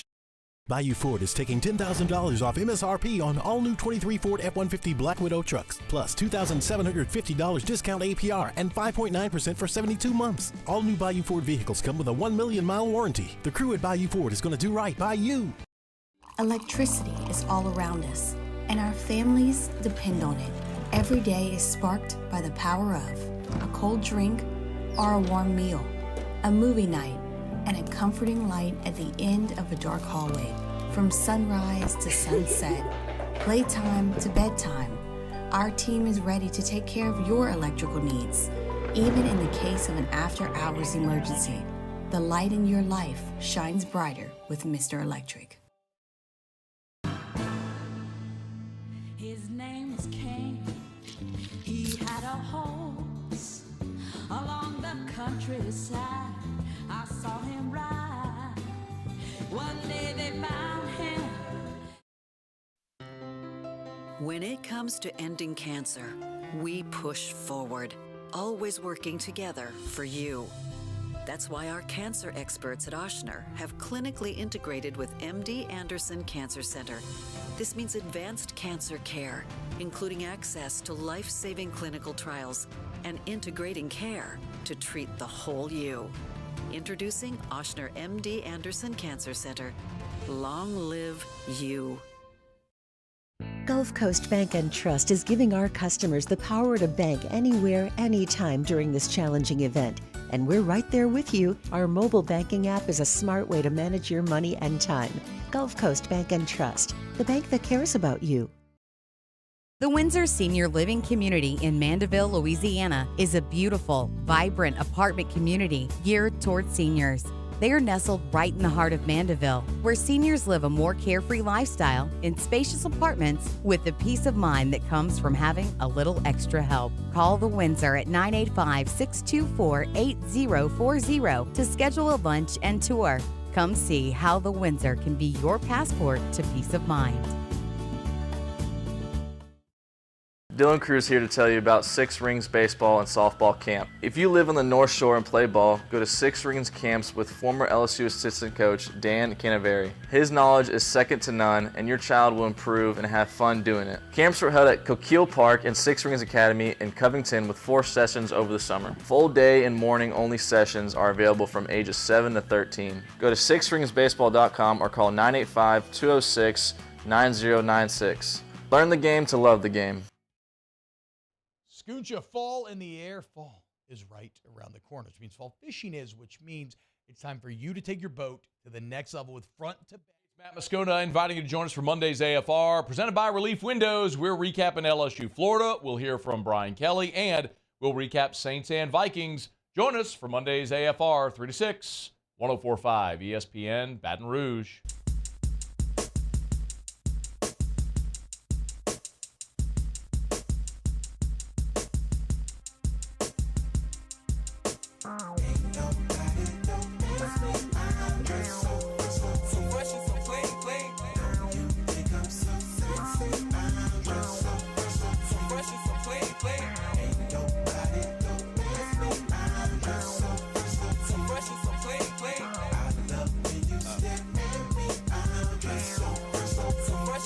All-Star Toyota presents Off the Bench with Hester and T-Bob. ESPN Baton Rouge, New Orleans, Alexandria, and 1130 The Tiger. What's happening, y'all? Welcome back, OTB. Number 2. Time to talk a little New Orleans Saints. So, full disclosure, yesterday was the final game for the Pink Pandas. And although I was very proud of my daughter, put on a bit of a defensive showcase. Your boy is now 0 for 3 seasons when it comes to sports. Still looking for that first win. Eventually, we're going to get there. Wait, I thought I saw Alice basically was Tim Howard back there. Yeah. But there were a lot of shots, I mean, and Jake, what's crazy? She was Tim Howard versus Belgium, where she stopped everything except like 2 goals, but nobody scored a goal. Let's put it this way. Yes, also that. But that was all highlights from one shift, and they did 4 shifts. So it was, She had a lot of opportunity, I would say. Pandas lose 0-3, but the point is, it was very fun. Very fun year. We went to a trophy celebration. I missed the first half of the game. How in the world, and I've read all about it, but I want you guys who watch it, how in the world did Josh Dobbs and the Minnesota Vikings against that defense, which is very good, come out and put up a 27-3 lead? How is that possible? The quarterback scrambling in the first half killed them. That's been the case the last few games. Bajan ran all over the place. Not necessarily rushing yards, which that was there. Dobbs had 44 rushing yards and a touchdown, but the Saints are really having trouble either keeping contained or just keeping QBs from scrambling, and that's killing them in the first half. make adjustments in the second half, only give up 6 points, whatever it was. Yeah, but 3. I think it was 24-3 at half. Yeah, and so much opportunity, even with Jameis Winston being in the game, which 2 horrible, nonsensical interceptions, which I'm sure you guys will get into. But the offense, there's plenty to critique. You know, you had the ball down 8 3 different times with the chance to tie the game. But you can't give up that many yards to Josh Dobbs and Tyson Bagent. And this has been happening all season, really going back to the Jacksonville game when Lawrence ran all over them. That's killing the defense right now. And it's weird because it's this defense, I don't know what's happened. It's been worse as of late. They just can't get it together in the first half. And you're right, like the rushing quarterback is a kind of core, like, this is the reason element. But it does get a bit odd when you have quotes like you see from after the game. Like, okay, so here's what Tyrann Mathieu had to say. He was kind of asked about, did you not know what to expect? Like, what was going on? And he said, quote, we got it. First play of the game. We got a bootleg, which is what they were expecting. We did a poor job of executing the first half. It's hard to pinpoint. I feel like we had a good week of practice. We just couldn't start the way that we wanted to. And then, so that was a theme that was continued. Eric McCoy, quote, I don't know. I really don't. Nobody likes playing from behind. When you have to go back from that many points, damn near impossible. I don't know if it works whenever we get into desperation mode, but I don't want to be in it. That ish sucks. And then here's and by the way, New Orleans on football, great breakdowns of everything. And here's the coup de grace answer. Dennis Allen was asked about the inexplicable slow starts. Quote, I don't really know what the answer is. I'm being honest with you. I'd like to think we could start a little faster, get the momentum going a little bit quicker. I do know our guys never feel like they're out of it. I do know they're going to continue to fight in battle, but we can't keep digging ourselves into these holes, especially against a good football team. And here's where it becomes a bit weird is like, I want my coaches to be honest with what's going on in the press conferences. But man, it makes you feel some type of way when a coach who is already heavily critiqued and that a lot of people do not believe in, when asked about why his side of the ball just can't figure it out in the first half, even though they're really good. To start with, I don't really know what the answer is. I'm being honest with you. That doesn't feel great. Appreciate the honesty, but that does not feel great. Didn't feel like they had a plan either for some of Minnesota's best players. Hawkinson, feasted on this Saints defense. He had 11 for 134, and he had to be the matchup. As well as Jordan Addison has played, as good as he has been, like you had to say, okay, TJ Hawkinson is the guy that we're probably going to focus on the most, because I think Paulson Adebo, I think Lattimore, they still actually played pretty well, but you had no answer for Hawkinson. And when you look at the Saints team, they've got candidates that I feel like would match up well with him. Not stop him fully, because I think he's that good of a player, but certainly not to go off for 11 catches and 134 yards from the tight end position. And it felt like they never adjusted to that either. And that, again, going into the week on Monday, hey, right here, that's not who's going to beat us. Yeah, you can't.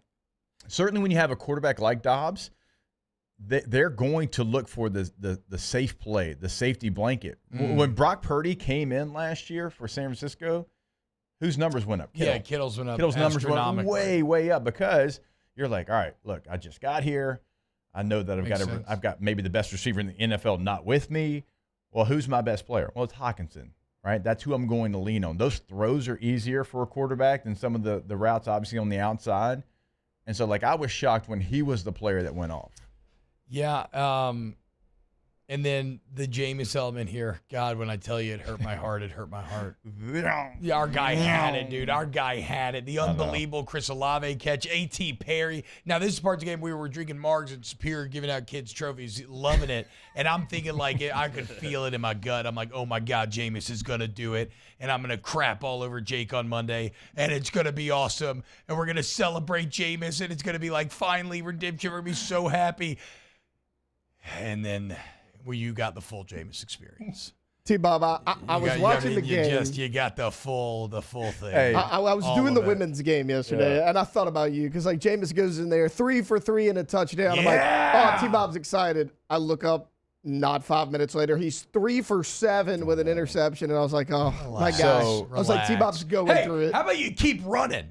Okay, who was it he was throwing to on the deep ball? They obviously had a miscommunication. Jameis thought Olave was just going to try to burn it, whereas Olave looked like he was throttling down on like a hitch or something. Derek Carr thought that too a couple weeks ago. Yeah, at least Carr throws it out of bounds.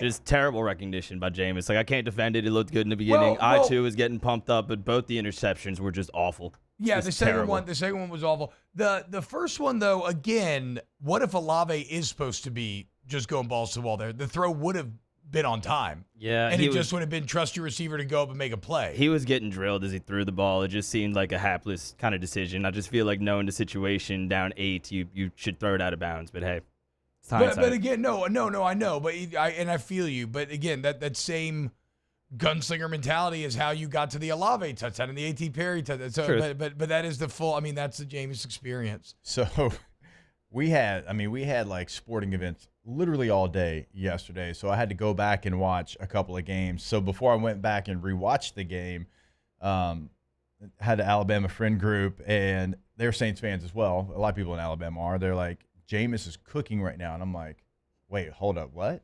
And I'm like, oh, Mario and T-Bob are going to love this. Yes, and literally, so like I'm at a soccer game.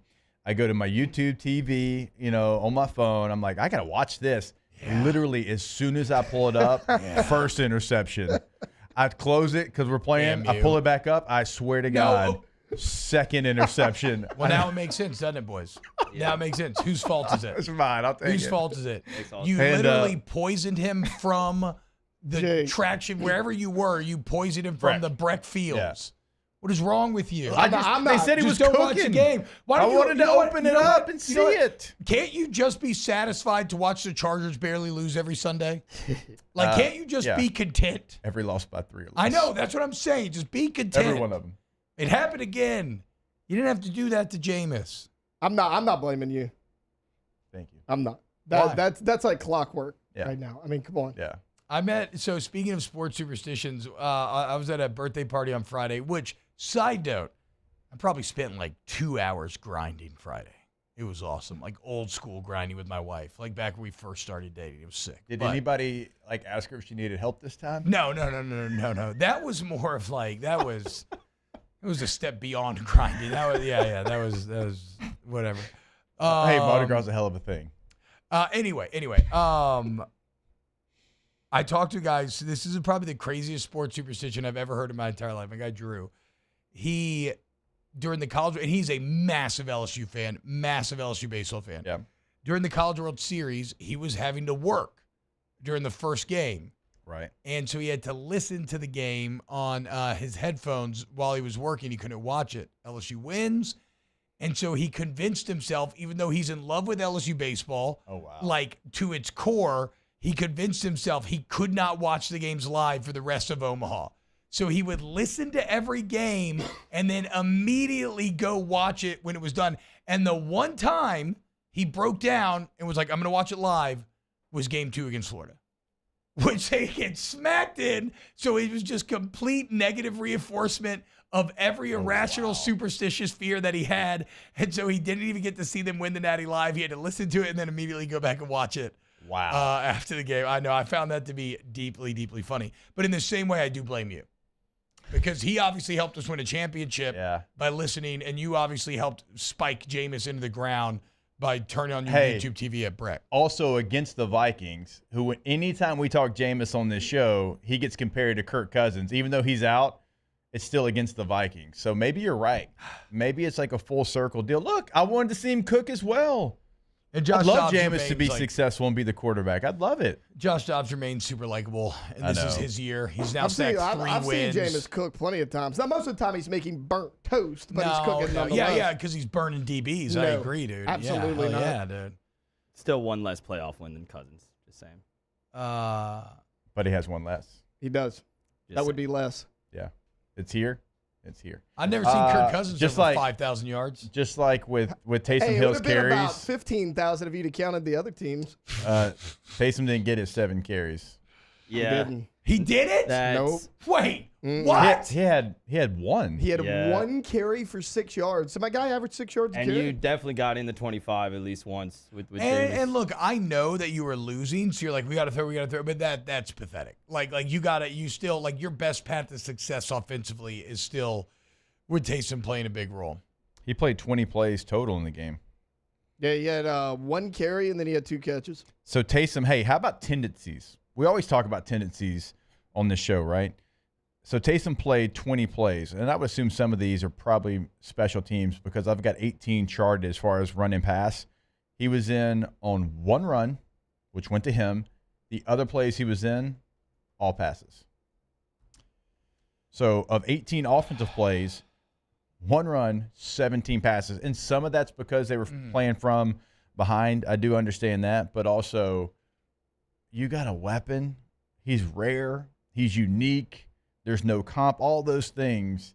And you just, just continue to not use it. We need to just get Nick Underhill to write an article about it. Like, you were down 8 Yeah.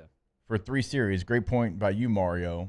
Like, when you're down 1 possession, everything in your playbook's available. Yeah, true. You don't have to go 2-minute at that point because you score 2-point conversion, the game's tied.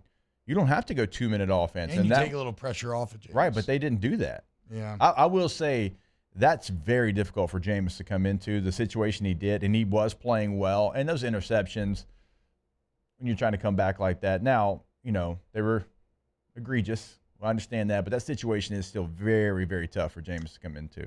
This is pretty crazy. According to this comes from Gold South in chat. According to ESPN, if Saints won yesterday, their playoff chances would have gone up to 91% since they lost 65. So, look, you're still, as we know, you're still in the NFC South, okay? So you're still in a fine spot. But damn if that wasn't a missed opportunity against that team. And it's not to say the Vikings are bad, because the Vikings are obviously actually a really good team as a whole.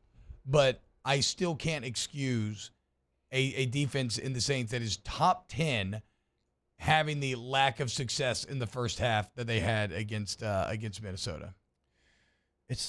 Yes, I agree with you with what Minnesota has available. It's shocking because we think so much of the Saints defense. This was really the first bad game from Carl Granderson, right, where he didn't really flash. There was a couple of bad fits from him.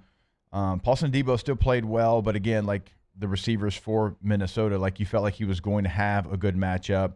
The safety struggled in this game. Marcus May struggled certainly in this game, and it looked like he was going in the other direction, right? I've been critical of him, but then he started to really turn it around and now kind of backward on that downward slide a little bit. So it's just one of those performances where nobody, really the defensive line for the first time as a whole, didn't have the juice that they've had all season long. And that was surprising. Only 1 sack, I believe, in this game against a quarterback that you felt like they could have an advantage against, try to confuse, maybe some stunts, some games. Just didn't see any of it. Yeah, so Minnesota 1-4 with Jets. Jets goes down. Yeah. They've now won 5 games in a row, even with Kirk Cousins going down for 2 of those. The NFL's weird, man. It is. All right, when we get back here, should the Saints look at Jaden Daniels? Is that realistic? I want to talk about it next here in OTB. Off the bench with Hester and T-Bob. CentralPlumbing.org, 925-8552. CentralPlumbing.org, 925-8552. 50 years, y'all. Central Plumbing's been in the game 50 years. They've been fixing whatever you need, man. Doesn't matter, commercial, residential. They've grown so much. They got this massive fleet now. They're there when you need them. 24/7 emergency service, licensed, bond insured, great warranty coverage once the work is done, flat rate pricing, so no all of a sudden, that'll be $1 million, right? At the end, no, you know exactly what you're getting into. And it's not just repair work, remodels, tankless water heaters, all the upgrades. 925-8552, centralplumbing.org. Yeah, one of the things, and T-Bob mentioned it there, that we talk about all the time is water heaters. You can go tankless today with Central Plumbing. You'll never run out of hot water. If you have one of those long nights, you don't get home till late, you still got to do laundry, you got to do all the things, you got to take showers. It's okay. Never run out of hot water. Again, centralplumbing.org. In times of need, get a full list of phone numbers, websites, and other important emergency information on the Demco Stormwatch page at 1045ESPN.com. Life in Louisiana is a song. A symphony of sound, colors, and movement. Life is here, now. For life's moments, big and small, always there. The right card, the right care. The importance of doing this fortified program and offering it to people down here is, number one, the only real chance you're going to get to do this is when you put on a new roof or build new. And through companies like HUDCO, who's kind of leading the way in this thing, it's going to offer the customers a huge advantage in the insurance market and the price of their insurance. You know, we're not looking to make a fortune off fortifying. We're trying to give you a better product than our competitor at the moment. I'm trying to do something that he can. I'm trying to give you something better. So a lot of these insurance jobs, you're getting a re-roof, you're only paying your deductible. Let's sit down and talk about the fortified and let's see what it does to your insurance premium. You're getting a steal. Yeah. You're getting a brand new roof and a fortified certificate for your deductible, essentially. I think we're rocking and rolling.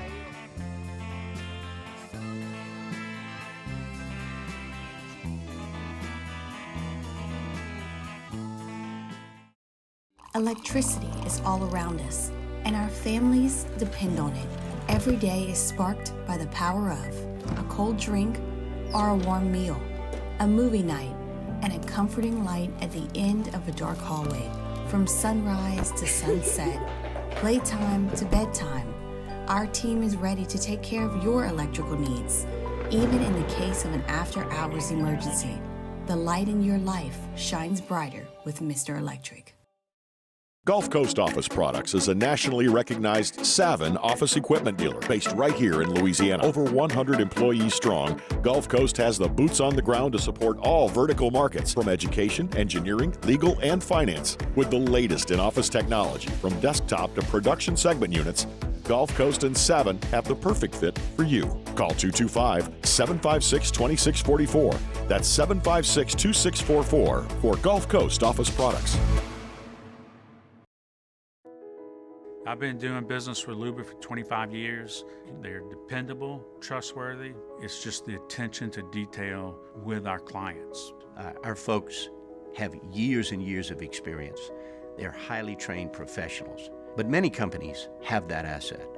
What I'd like to think makes Luba a bit different is that we use those talents in a way that truly is dedicated to serving the needs of the folks who depend on us.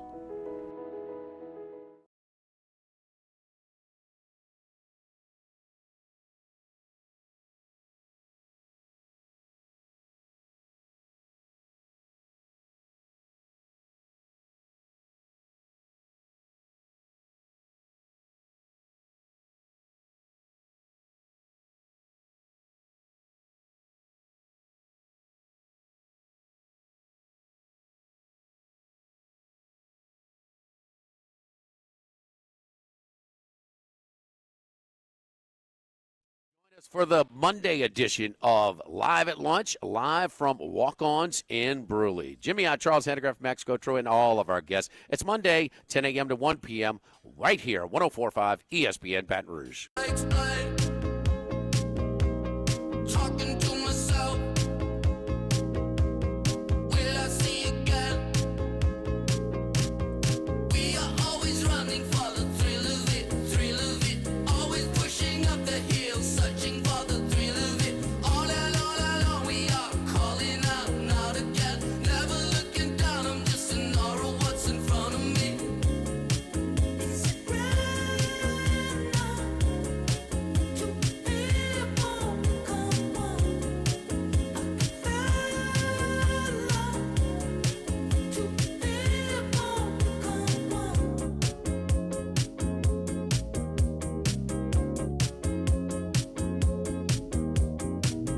Come All-Star Toyota presents Off the Bench with Hester and T-Bob. ESPN Baton Rouge, New Orleans, Alexandria, and 1130 The Tiger.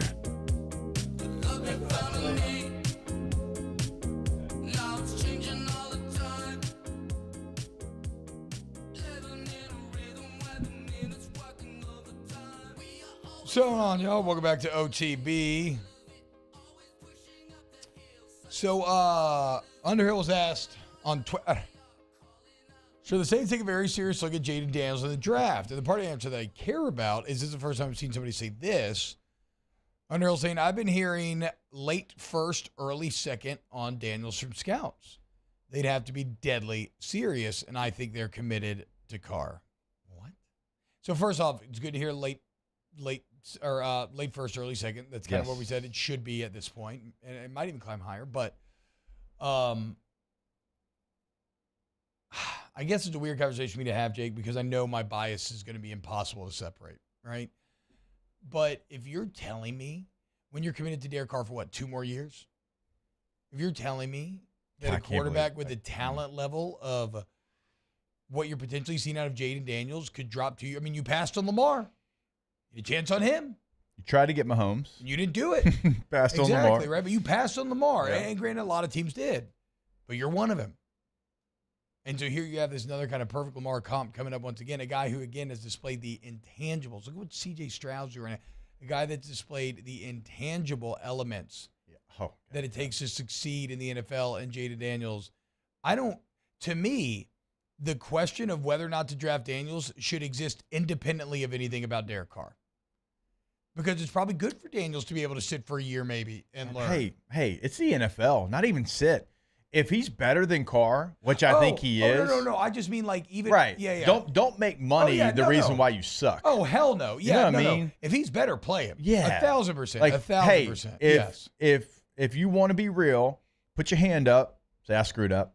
I messed this up. We gave him a lot of money, and there was a lot of things that we thought he could do for us, and he's not doing them. If you have a chance to take a quarterback that you really like, that you think can be anywhere close to Lamar Jackson, then I think you have to do it. But every time we have this conversation, the number 52 just comes into my mind. Anybody know why 52 would come into my mind during this conversation? No.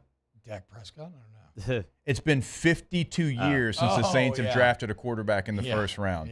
52 years. Yeah. Okay, that's not just like 10 or 20 years. We're talking 5 decades plus since they drafted Archie Manning in 1971. So do I have faith that the Saints will make the right decision and maybe if they fall into a spot where they like a quarterback, they would take him? No, absolutely I don't. Yeah, I again, and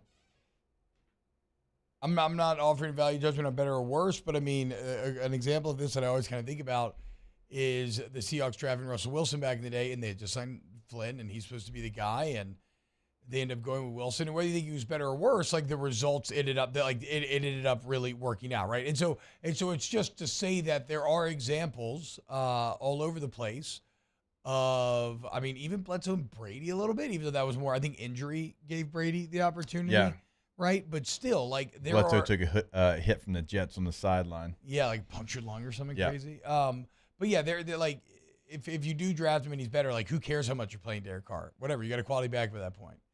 But I don't know, man. The Saints would have to, like, the idea, I guess that's what I'm saying. The idea that they would just be like, no, we're committed to Carr is wild to me.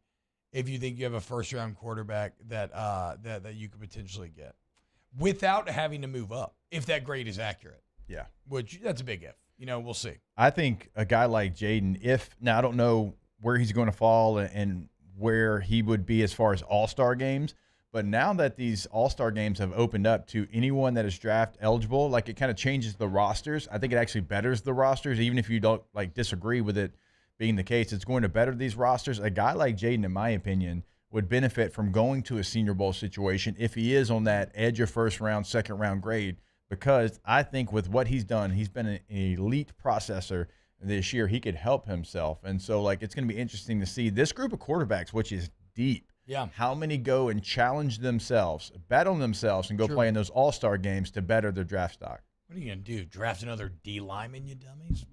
Hell out of here. All right, when we get back, more to be closing to Off the Bench with Hester and T-Bob. K to Z window coverings that, wow. K2ZBlinds.com. Now that's KTOZ Blinds. If you just look up K to Z window coverings, go to the website. You can check out the selection they have, get in contact with them, set up that professional estimate, learn exactly what you need. And remember, this is not just aesthetic. It's not just functional. It's both. And then some. Because it goes deeper than you realize. It's interior, it's exterior, it's man caves, it's theater rooms, it's bedrooms, kids' rooms, baby rooms. You don't want that baby waking up now, dog. You get the thing pitch black. Okay? You can get that with KTZ window coverage, and it's going to look great. It's going to be at a great price with 25 years in the game. K to Z window coverage. Yeah, T-Bob and I can both co-sign on that one. You know who wouldn't draft a defensive lineman again in the first round? K to Z. They just wouldn't do it. They would better themselves. They're going to better your space as well. Go to K2ZBlinds.com, K2ZBlinds.com. Our listeners fire off their opinions on the JimsFirearms.net hotline at 499-1045. Keep listening for your next chance to shoot us your thoughts with the JimsFirearms.net hotline on 1045 ESPN Baton Rouge.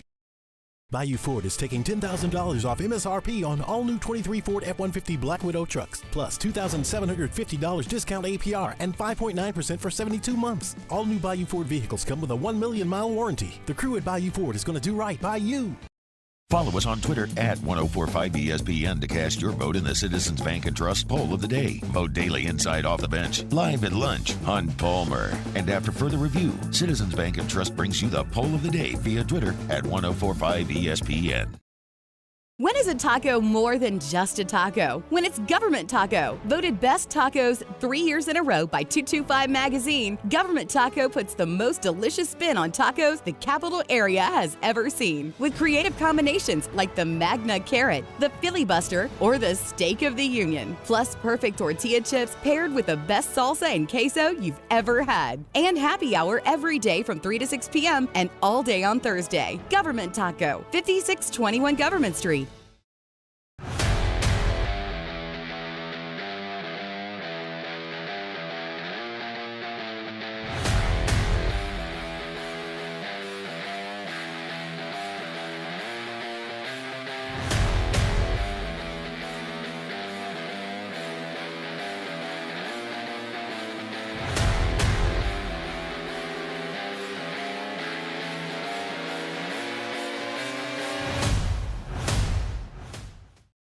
Dylan Cruz here to tell you about Six Rings Baseball and Softball Camp. If you live on the North Shore and play ball, go to Six Rings Camps with former LSU assistant coach Dan Canaveri. His knowledge is second to none, and your child will improve and have fun doing it. Camps were held at Coquille Park and Six Rings Academy in Covington with 4 sessions over the summer. Full day and morning only sessions are available from ages 7 to 13. Go to sixringsbaseball.com or call 985-206-9096. Learn the game to love the game. Scooncha, fall in the air. Fall is right around the corner, which means fall fishing is, which means it's time for you to take your boat to the next level with front-to-back boat service in a bunch of different ways. You want a custom stair job, you can have a ton of fun out there on the water. They can do that. What about a spot lock trolling motor? So you stay right where you need to in casting lines. Or sonar that's let you see the fish under the water before you cast. All of your maintenance needs as well. For 38 years, they've been at it and will continue to do so. The Sherman family of front-to-back boat service. Running Boards Marketing can help you get their attention. Imagine your brand's message on a giant LED billboard truck that can't be skipped and is nearly impossible to ignore. Running Boards Marketing is the leader in effective and affordable advertising on digital mobile billboards, which are 2 times more effective than traditional billboards. With a 97% recall rate, you'll leave a lasting impression with your customers. Join me for a Monday edition of the Hunt Palmer Show. We are loaded. LSU-Florida reaction, Saints-Vikings reaction, LSU basketball reaction, LSU baseball and ULL reaction. Hunt Palmer Show, 1 to 3 weekdays, 104.5 ESPN Baton Rouge.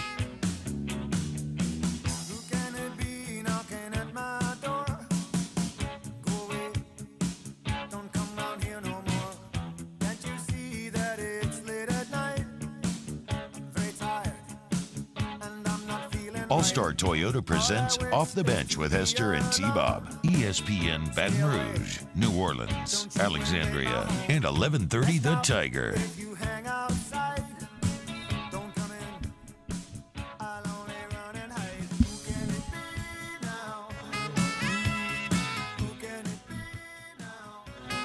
You know, then again, dude, I don't even know if you did draft Jaden. Do you feel great about this Saints staff being the one to develop him? You know, like Lamar and Greg Roman had a nice connection for a while. Yeah. Obviously, Mahomes had Andy Reid. You look at Shane Steichen, just helped like all the young guns. Jalen Hurts, Justin Herbert. Yeah. Anthony Richardson until he got hurt. Yeah. Like, would you even feel great about him developing under Pete Carmichael and Dennis Allen? Not particularly, I'd say. Not even. No, just no. Yeah. Like, we're not sugarcoat it. No, I don't think so. I don't think any of us would. You're right. No. Can't treat him like Drew Brees. Like the 52-year stat, 11 of those years, Brees was in the building and I understood. Right. But that should not be the logic with Derek Carr at all. Hell no. I mean, he's okay. Here's a fun fact. It's been less years since the Saints drafted a punter in the first round than a quarterback because they drafted Russell Ertzleben in 1979. The highest. Oh, my God. So they are more likely. To draft a punter in the first round than a QB. Yeah. Fun is one way of putting Yeah, that. that's a fun stat, dude. Come on. Hell, they might have taken a fullback in the first round. They Since did. They taken a took quarterback. Ertzleben 11th overall. I mean, great 79. great minds in that front office with Loomis and Ireland and Harley, but they quite literally don't know what they're doing because the highest they've drafted a quarterback was third round Gary Grayson, like 6-7 years ago. Ooh. They've never even swung for the Forgot fences about like Gary that Grayson. with a QB. No. Colorado State. What was Ian Book? He won third round as well. Oh, yeah, he was fourth. He was fourth. Yeah. They take Hainer was fourth, No, too. no, Hainer was fourth, too. They, So the no, highest. they just throw out like little like flyers, like maybe we can get a backup out of this. Yeah, that's 52 years, man. I mean, like you said, that number really sums it all up. That number really puts it into perspective. Had good quarterback plays, in the last 52 years, certainly with Breeze and the Cajun Cannon and others, but first rounder, 52 years. But like but like eventually, like you have to like Invest try in to a young, develop one. yeah. Yeah. Come on. Hour 3 coming up next. OTB Weekend Winners. Off the bench with Hester and T-Bob. Get your winners in the chat, guys. We'll get to them next. You're always a winner when you go to Patient Plus Urgent Care, patientplusuc.com. You will see the difference. I know there's a lot of crud going around right now. And if you're feeling cruddy, go to Patient Plus, see what's going on. They got all the flu, COVID tests that you need. Maybe just a virus. You just need some medicine to kind of help you get through it. Whatever it is, Patient Plus is there for you. They have locations literally throughout the city. The locations are incredible as well, y'all. I mean, just the facilities are second to none. They will blow you away. Patient Plus Urgent Care, patientplusuc.com. Yeah, they're all over the place. If you're in the Baton Rouge area, Broadmoor, St. George, Prairieville, Bocage, South Downs, I mean, anywhere in the Baton Rouge area, they've got a location that is convenient for you. Another convenience that they always are going to give you, 9 a.m. until 9 p.m. every single day because, right, unexpected happens at the worst times, and they are there for you during that time. PatientPlusUC.com. There it is, the extra mile, on the border of expected and extraordinary for those willing to go further, like vans customized for work or play, with safety and tech to keep you connected. Supported by a 5-star sales, service, and finance team. And backed by the 1-star you know. So go the extra mile. It's never crowded because so few have what it takes to go there. Mercedes-Benz Vans. It was a humid day. Barefoot children play. Looking for that summer shade. Time to slip away. Oh, Louisiana, some kind of hold on me. Like cypress stumps, your roots are planted deep inside of me. Electricity is all around us, and our families depend on it. Every day is sparked by the power of a cold drink or a warm meal, a movie night, and a comforting light at the end of a dark hallway. From sunrise to sunset, playtime to bedtime, our team is ready to take care of your electrical needs.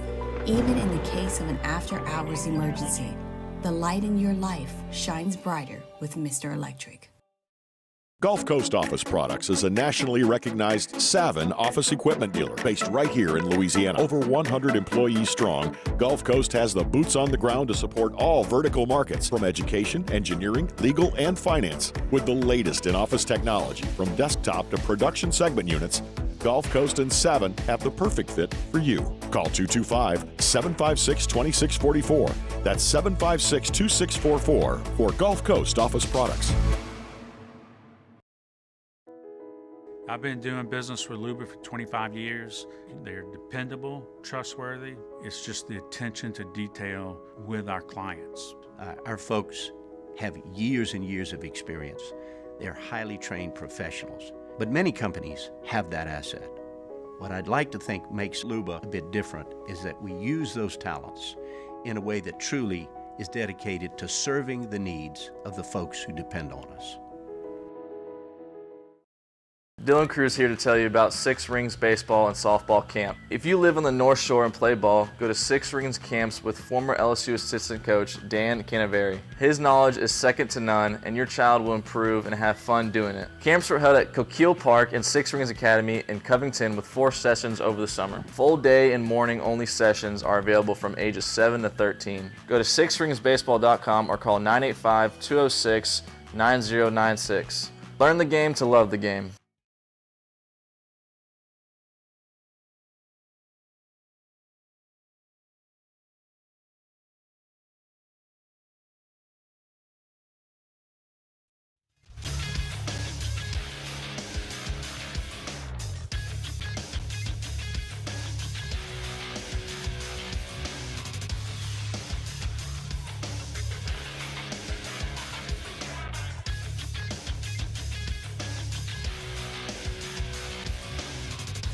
Good morning, everybody. It is 9 a.m. on Monday, November 13th. Coming up on OTBOT, we have a new edition of Weekend Winners coming up next, and Holden Mayo joins the show at 9:15. You can follow us on Twitter, Instagram, and TikTok at OTB_ESPN, or catch us on YouTube at the 1045 ESPN channel and subscribe for daily content. Hour number 3 of Off the Bench, live from the Mercedes-Benz of Baton Rouge studio, starts now. Let we go!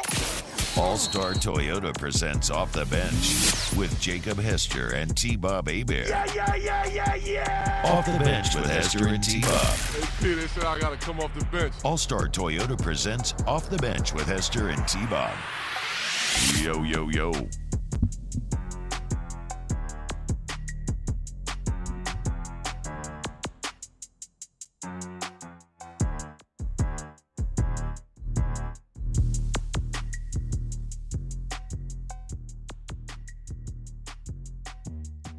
What up, y'all? Welcome in hour number 3 of OTB.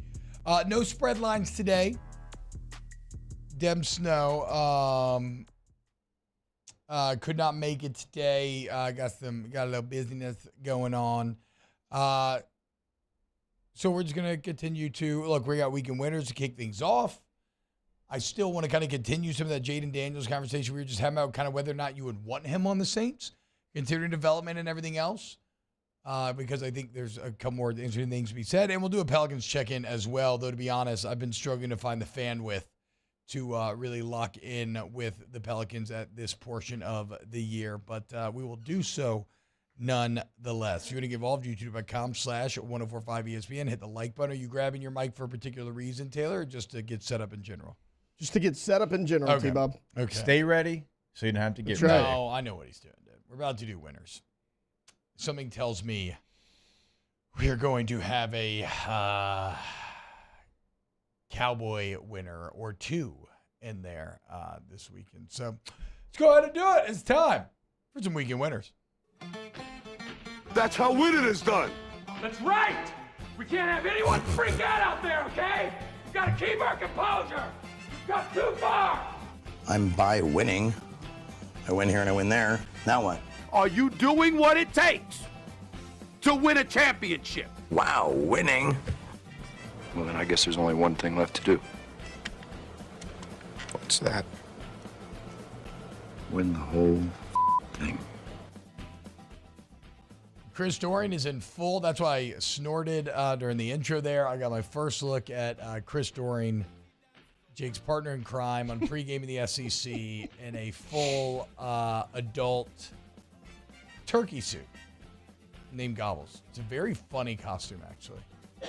Shout out CD. 5th year in a row. God, 5th year in a row, but the 6th time that he's lost, if you include the LSU baseball full uniform to SEC media days. Jeez. You guys got to stop making these bets. No, not we. He's got to stop. He's got to win one. That's on his poverty program for losing so many in a row. Yeah, they're not really a poverty program, but I love saying that. Felt good. Felt real good. Let's dive in, boys. Weekend winners. I'll kick us off. Weekend winner, Jimbo Fisher. got to be one of the all-time wins in human history. I'm sure you could find some like CEO golden parachutes that are better than this, but in my experience, just unrivaled.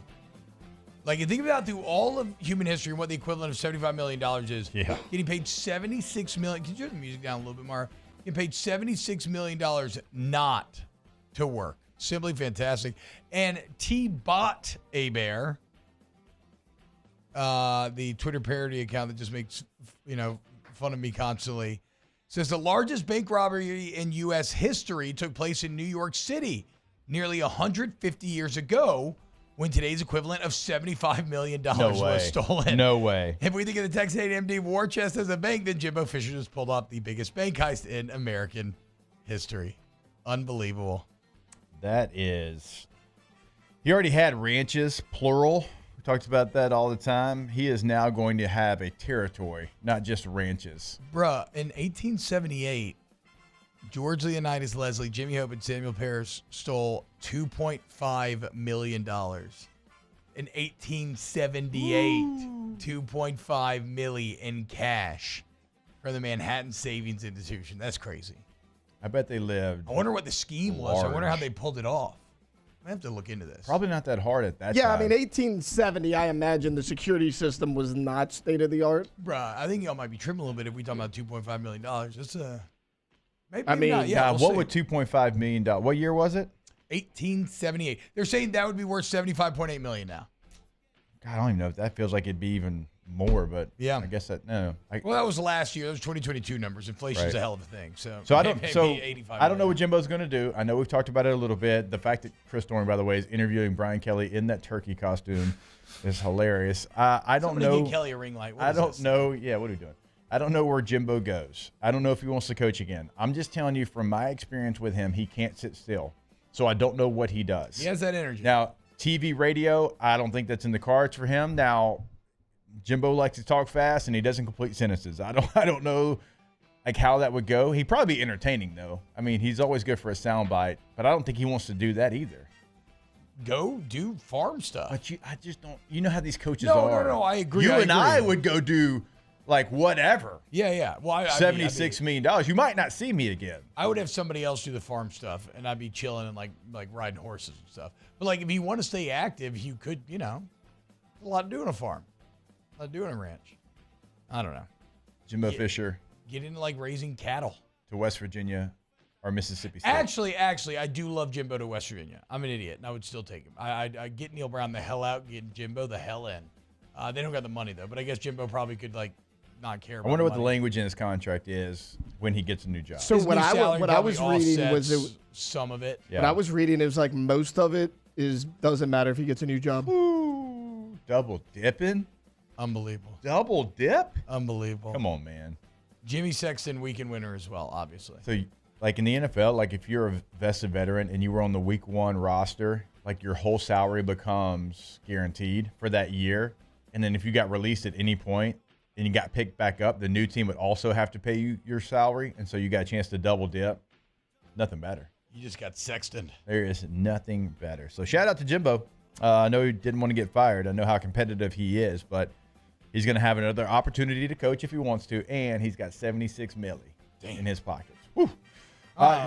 Weekend winner to a Florida bettor who had a 4-game same-game parlay in the Texans-Bengals game.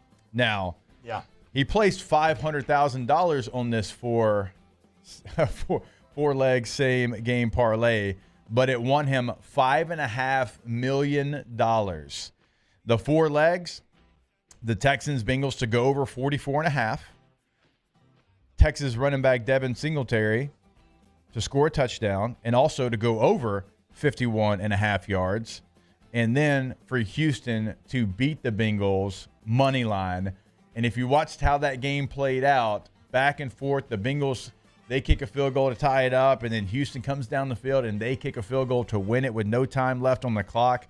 A 4-leg same-game parlay got somebody $5.5 million. And right now they're trying to find out if it is the largest payout on a parlay ever reported in the United States. So if you're betting $500K on that, Yeah. you know, it's probably like me betting like a couple hundred to that person, whoever the hell that is. He's also clearly a Texans fan because every bet in that game was on the Texans. So there is a rumor too, though, that he may be the same individual. It's not confirmed, but it is kind of suspected. Yeah. Somebody bet $1.12 million on Kent State plus 10.5, and an additional $426,000 on the Kent State money line at plus 325. Kent State was 1-8 or 1-7 going into the game against Bowling Green. Yeah. They got smashed 49-19. Oh, I didn't even see that you had. So somebody put $1.5 million on a long odds Kent State upset. He thought he saw something he loved from the flashes. It was Connor Stallions. Yep. He scouted him out. He thought he had the play. Oh, gosh. Dude, you can't be betting Maction with $1.5 milli. That's insane. You can't be doing it. I don't care how much money Maction's you good have. for like a $25 throwaway. Not even Jimbo can afford a 1.5 milli Maction bet. All right, what you got? This pains me, but I had to give a weekend loser to LSU basketball. They lost to Nichols on Friday night, 68-66. First time the Tigers lose to a Louisiana school since 2010, which was also to Nichols. LSU was a 20-point favorite. They trailed by 19 at halftime, made a nice comeback in the end. But, yeah, not good. Hopefully it's the opposite of last year where they played well in the non-conference, beating Wake Forest, hanging with Kansas State, and then playing terrible during SEC play. But this is not a good start to the season for Matt McMahon and company. I pulled a classic Cajun Cannon where he's got a ton of sports knowledge, and so he knows like one stereotypical thing about everything. Yeah. And so he can always be like, well, I told you. So like Friday when I hear that Nichols is smashing LSU, I'm like, well, Nichols can shoot threes. Like I know nothing about them, but I just know that every year they just rain threes. And then they lose on a game-winning three. And I was like, guys, I told you. I don't know what to tell you, dude. Nichols, it's what they do. So, yeah. You know what the best part about that is? The first game was tight, though, with that guy dropping like 31 for LSU. The best part is, like, if you looked at the box score, both teams shot horribly. Oh, really? It was like 66-65. But how many threes did they shoot, though? They shot a good bit. Yeah, that's what I'm saying. They didn't hit a lot of them. But that's what Nichols does. They just shoot threes, boys. Seen it. Yeah, again, last year they played well in the first couple games, and it didn't go too well. Do we got to throw hands with the Colonels, getting us in baseball and basketball? Apparently. Can we get a Colonel football game scheduled? That's your brother. I know. Colonel Pride. I think you and Bo actually, you got to fight it out. He was talking trash on Friday. Stuck my teeth at. The holidays are coming up. I'm sure you're going to see Bo. You going to do anything about it? Yeah. They kick him in his nuts right when I see him. It's like, and say, you know why? Just like as hard as I can. Just an old school, just kick to the nuts. Yeah. God, that would hurt so bad. That'd be insane if somebody did that. What do you got, Taylor? My weekend winner is not the Dallas Cowboys. Shame on you, T-Bob, for that assumption. My weekend winner is going to be Antonio Pierce, since taking over for the Ravens. Raiders. He's their interim head coach. They're 2-0 with him, and they're back at 500 football. They're 5-5 after their win over the New York Jets last night. So shout out Antonio Pierce, weekend winner. Josh McDaniels, dude. Yeah. The only person that looks like more of a potato than Josh McDaniels is Jimmy Sexton. If you look up pictures of him, you'll know what I'm saying. My next weekend winner, C.J. Stroud, and really just the entire Houston Texans fan base. What a time to be a Texan fan. You're 5-4. You're winning the wild card. There's now talk of Stroud as an MVP candidate. Yeah. He's second in the league in pass yards. He's got the lowest interception total with 2. He's leading comeback game-winning drives against the Cincinnati Bengals and Joe Burrow. Shout out C.J. Stroud. What a good time to be a Texas fan. Also, Sheldon Rankins had 3 sacks. How about that? I haven't thought about Sheldon Rankins in a minute. He's having a good season for him. 3 sacks, single game. Good job.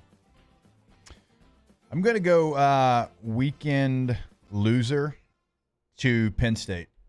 Penn State yet again. And they fired their offensive coordinator, by the way. I don't know if you've seen that. Okay. Let's be clear about this, Jake. How long has James Franklin been there? Is this something like 7, 8 years? Yeah. I think it's 8, I think. He's up to, this is like OC number 6. Yeah. Like 5 or 6. at a certain point, guys, we got to ask ourselves, who's the common denominator? Like, maybe it's something about the type of offense that James Franklin is demanding that his coaches run. Yeah, look, you're the head coach, and you're an offensive coach as well. So, like, when you look at this situation, if you want to point fingers at the game plan, it's got to be at you as well. Like, you make some of these decisions, and second time in a row, you've had the most scared game plan that I think I've ever seen in a big game with a good team. You know what I mean? Like, if you're really trying to punch up and you're unranked, you're going against number 2, and, like, you're trying to play it safe because you don't want to get blown out. We've seen that. But you have, like, a top 10 type team, and 2 times you have been scared. Like, you have called a game to try to win, like, 10-7 or try not to get blown out. You're not going to win that. You are not going to beat elite teams playing that way. And James Franklin, it's you. It ain't anybody else. Well, it's you. And the thing is, the surface level take is going to be, God, Drew Aller's bad. But, and I agree, like, there were definitely bad throws. But there was one play in particular, Jake, where he throws a deep ball and it's way overthrown. Yeah. And I could and me and Aaron arrived at this independently, but you can so clearly see that he is terrified of making a mistake. And not necessarily just because of him, but because he's terrified because the head coach has drilled it. Like, it's the same thing that Les Miles used to do to Jordan and Jarrett and all these guys. It just stunts your growth as a quarterback. It's an awful place to be. It doesn't empower you to go out there and make the plays that's required to win big games. And so when people tell me, oh, well, Drew Aller only has 1 pick in his career, like that's a good thing, that's the problem. He's just terrified of taking risk because that's the environment that he's been brought up in and coached in. Yeah. And so it wasn't Sean Clifford. It's not Drew Aller. It's not all the OCs you keep hiring, 6 now in 10 years, so it even predates James a little bit.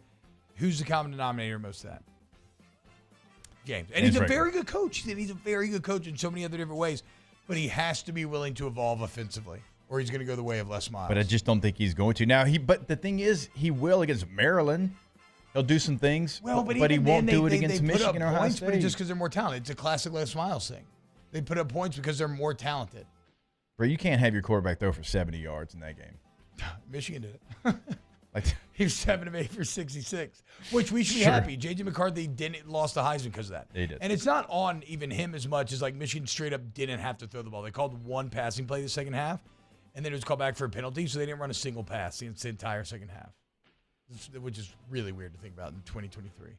That game started tight, like, ooh, this is good, hard-hitting old-school football, and then it morphed into, these offenses are kind of bad, actually. Yeah. Or at least in the context of this game, they were. Dude, I lost all juice for that game pretty quick, and I was fired up all week. Maybe I psyched myself out, but I was fired up for it. I'm like, okay, I don't love noon kicks, but starting the day, I'll start my day. Everton got a win over Palace already. My day's starting out great. Let's go ahead. Let's continue this thing. LSU's going to beat the hell out of Florida later? Absolutely.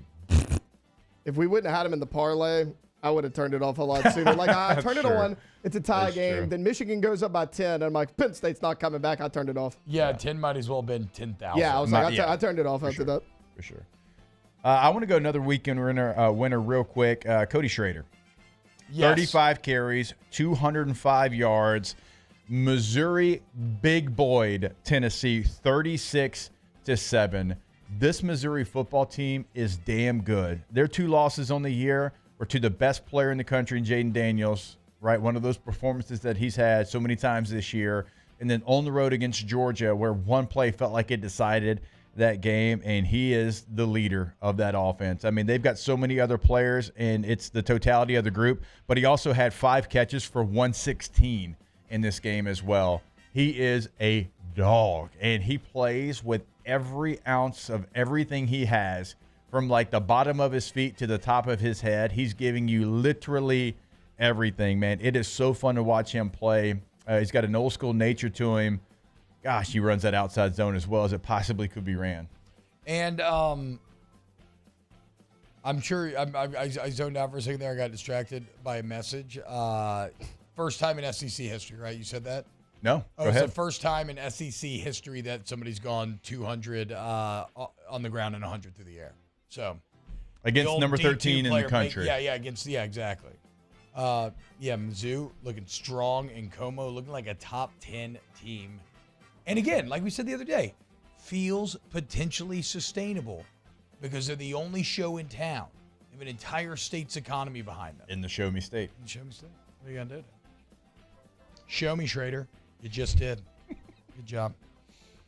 All right, Mario.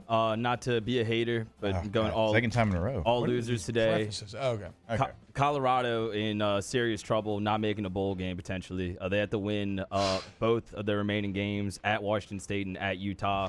They started 3-0, but lost 6 out of the last 7. So, yeah, not good for Deion and company. Also, really nothing matters but the Stanford loss still. Everything else is whatever. As I got blamed for, Jameis is cooking, let me go check it out. Can you take the blame for Colorado when you were telling everybody at the River Center that you had won that bet? Yeah, I did. I dropped the ball there hard. Also, I hate to pile on to Colorado here. No, you don't. But I'm going to. No, you don't at all. Their recruiting class is not what I thought it was going to be under Deion for their first year. It's not looking good right now. They had 2 guys. I was just showing Mario 4-star players decommit over the weekend. I mean, it's just bad vibes right now in Boulder. Yeah. That was already something that Ari Wasserman had been pointing out from The Athletic for a while in the offseason was they had not had the high school recruiting pop that they expected to happen. It's going to be up to the transfer portal, stuff like that. Look, they are way better. They're going to continue to get better. But, and again, if they beat Stanford, there's no shame in losing to this Arizona team right now. They're a better program. They're ranked. They're very good. Stanford is the only loss that you should have won. That said, you should beat Washington, or maybe not should beat Washington State, but that I would count as another one where if you lose that, now that is disappointing. And that is bad. So we'll see. I also need you to win that so I can freaking win that stupid bet that I won. How much, So, Colorado, maybe they're losing some of that steam that they built up. What about a Florida, this recruiting class that they have, number 3 in the country?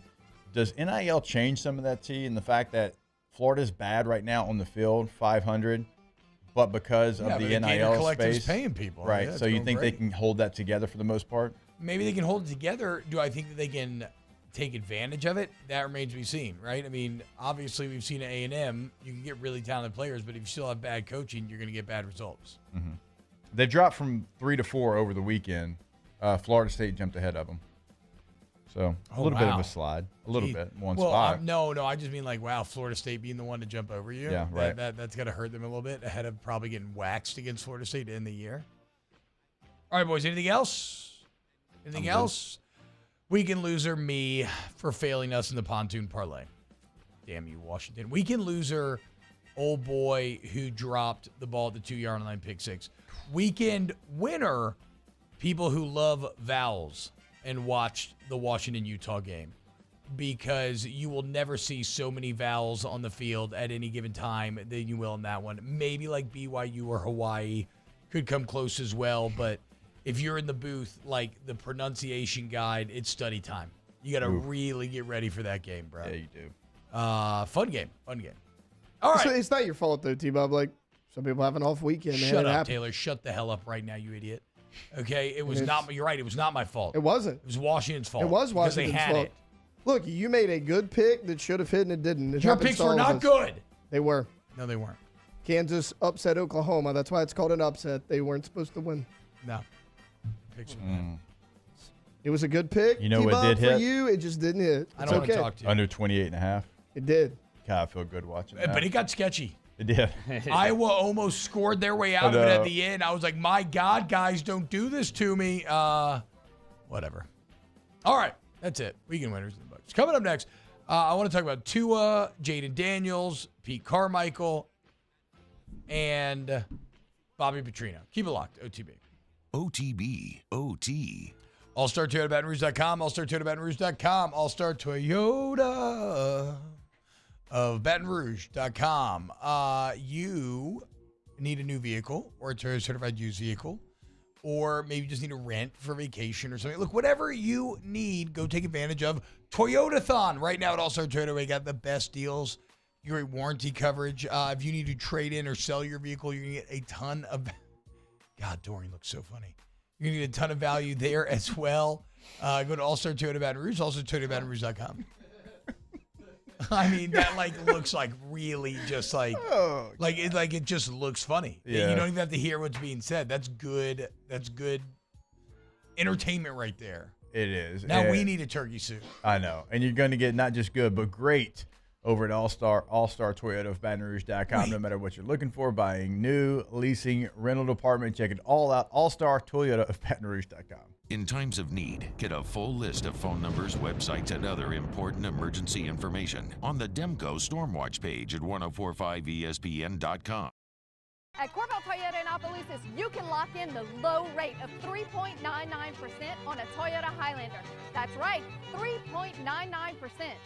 Lock in your low rate while you still can. At Corvette Toyota in Opelousas, Happy Town, USA.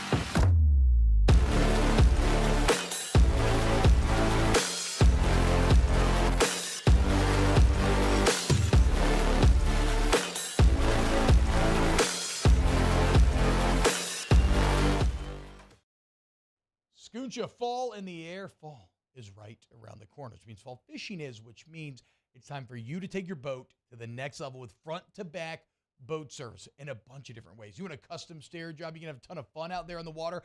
They can do that. What about a spot lock trolling motor? So you stay right where you need to in casting lines. Or sonar that's let you see the fish under the water before you cast. All of your maintenance needs as well. For 38 years, they've been at it and will continue to do so. The Sherman family of front-to-back boat service. Running Boards Marketing can help you get their attention. Imagine your brand's message on a giant LED billboard truck that can't be skipped and is nearly impossible to ignore. Running Boards Marketing is the leader in effective and affordable advertising on digital mobile billboards, which are 2 times more effective than traditional billboards. With a 97% recall rate, you'll leave a lasting impression with your customers.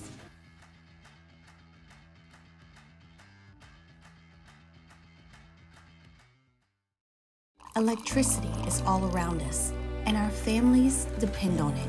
Every day is sparked by the power of a cold drink or a warm meal, a movie night, and a comforting light at the end of a dark hallway. From sunrise to sunset, playtime to bedtime, our team is ready to take care of your electrical needs. Even in the case of an after-hours emergency, the light in your life shines brighter with Mr. Electric. Gulf Coast Office Products is a nationally recognized Savin office equipment dealer based right here in Louisiana. Over 100 employees strong, Gulf Coast has the boots on the ground to support all vertical markets, from education, engineering, legal, and finance. With the latest in office technology, from desktop to production segment units, Gulf Coast and Savin have the perfect fit for you. Call 225-756-26. Moscona inviting you to join us for Monday's AFR, presented by Relief Windows. We're recapping LSU-Florida. We'll hear from Brian Kelly, and we'll recap Saints and Vikings. Join us for Monday's AFR, 3 to 6, 104.5 ESPN, Baton Rouge.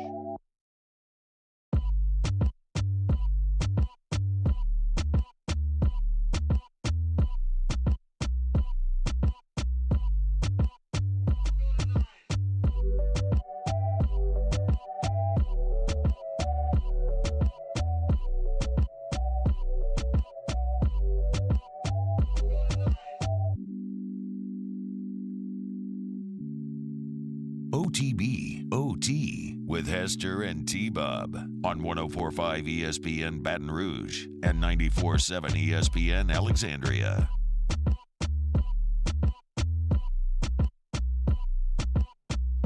Yo, what's happening, y'all? Welcome back. OTB. We're right along. No spread lines today. Shout out Devin Snow. Look, be on the lookout for RB and R Day today. My girl Elise texted me saying, does this mean Bobby Petrino coaches against LSU? Right? No, he's not the interim. What? Why not? Their interim is Elijah Robinson, defensive line coach. I know. I feel like the interim coaches become just more and more random over time. Yeah. It's hardly ever a coordinator now. It's like This is our assistant holders coach. He's going to be the interim head coach. Well, it seems like a lot of times it's who has the ear of the team. So I would bet you Elijah is the one that's most well liked. Like Cadillac got it for Auburn, and that I can't fathom worked that as well Bobby, as it could. I can't fathom that Bobby Petrino wouldn't be the most well liked in that locker room. What? Someone pointed this out to me. Speaking of Auburn, good weekend. Yesterday. Because I've been pretty critical of Bobby Petrino coming, and everybody's like telling me he's going to be the savior. And guys from Saturday down south, they're like, "No, Bobby Petrino's coming." I'm like, exactly. Bobby Petrino's coming. Like, it's not going to go well. No, Bobby Petrino's coming though. You know that, right? Exactly. Somebody on Twitter, like after we did like the little, the quick show yesterday, and I was reposting it. They were like, people forget that he was going to be UNLV's offensive coordinator before A&M offered him. Like, it wasn't like he was going anywhere like special. No disrespect to the running Rebs, but like he was going to be a coordinator in the Mountain West, and we just forget that because Texas A&M hired him, so it's going to go well. I mean, you said at the time, if you looked at the numbers, his offenses weren't good. Like it was a Hail Mary. Somebody just pointed out on Twitter as well. I tweeted out the Josh Williams block on the last touchdown, and Mac Markway had a really good lead block. I didn't even realize that. Shout out Mac. Good job. So no. All right. Other things I want to talk about here. Again, I keep thinking about Jaden Daniels to the Saints, and unfortunately, while I would love it, like I actually don't want it for Jaden.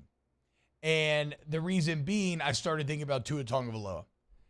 And I don't know that there's a greater example of the impact that coaching has than Tua Tagovailoa. You all thought he sucked. And I mean, I'm in that right? We thought he sucked when he had Brian Flores.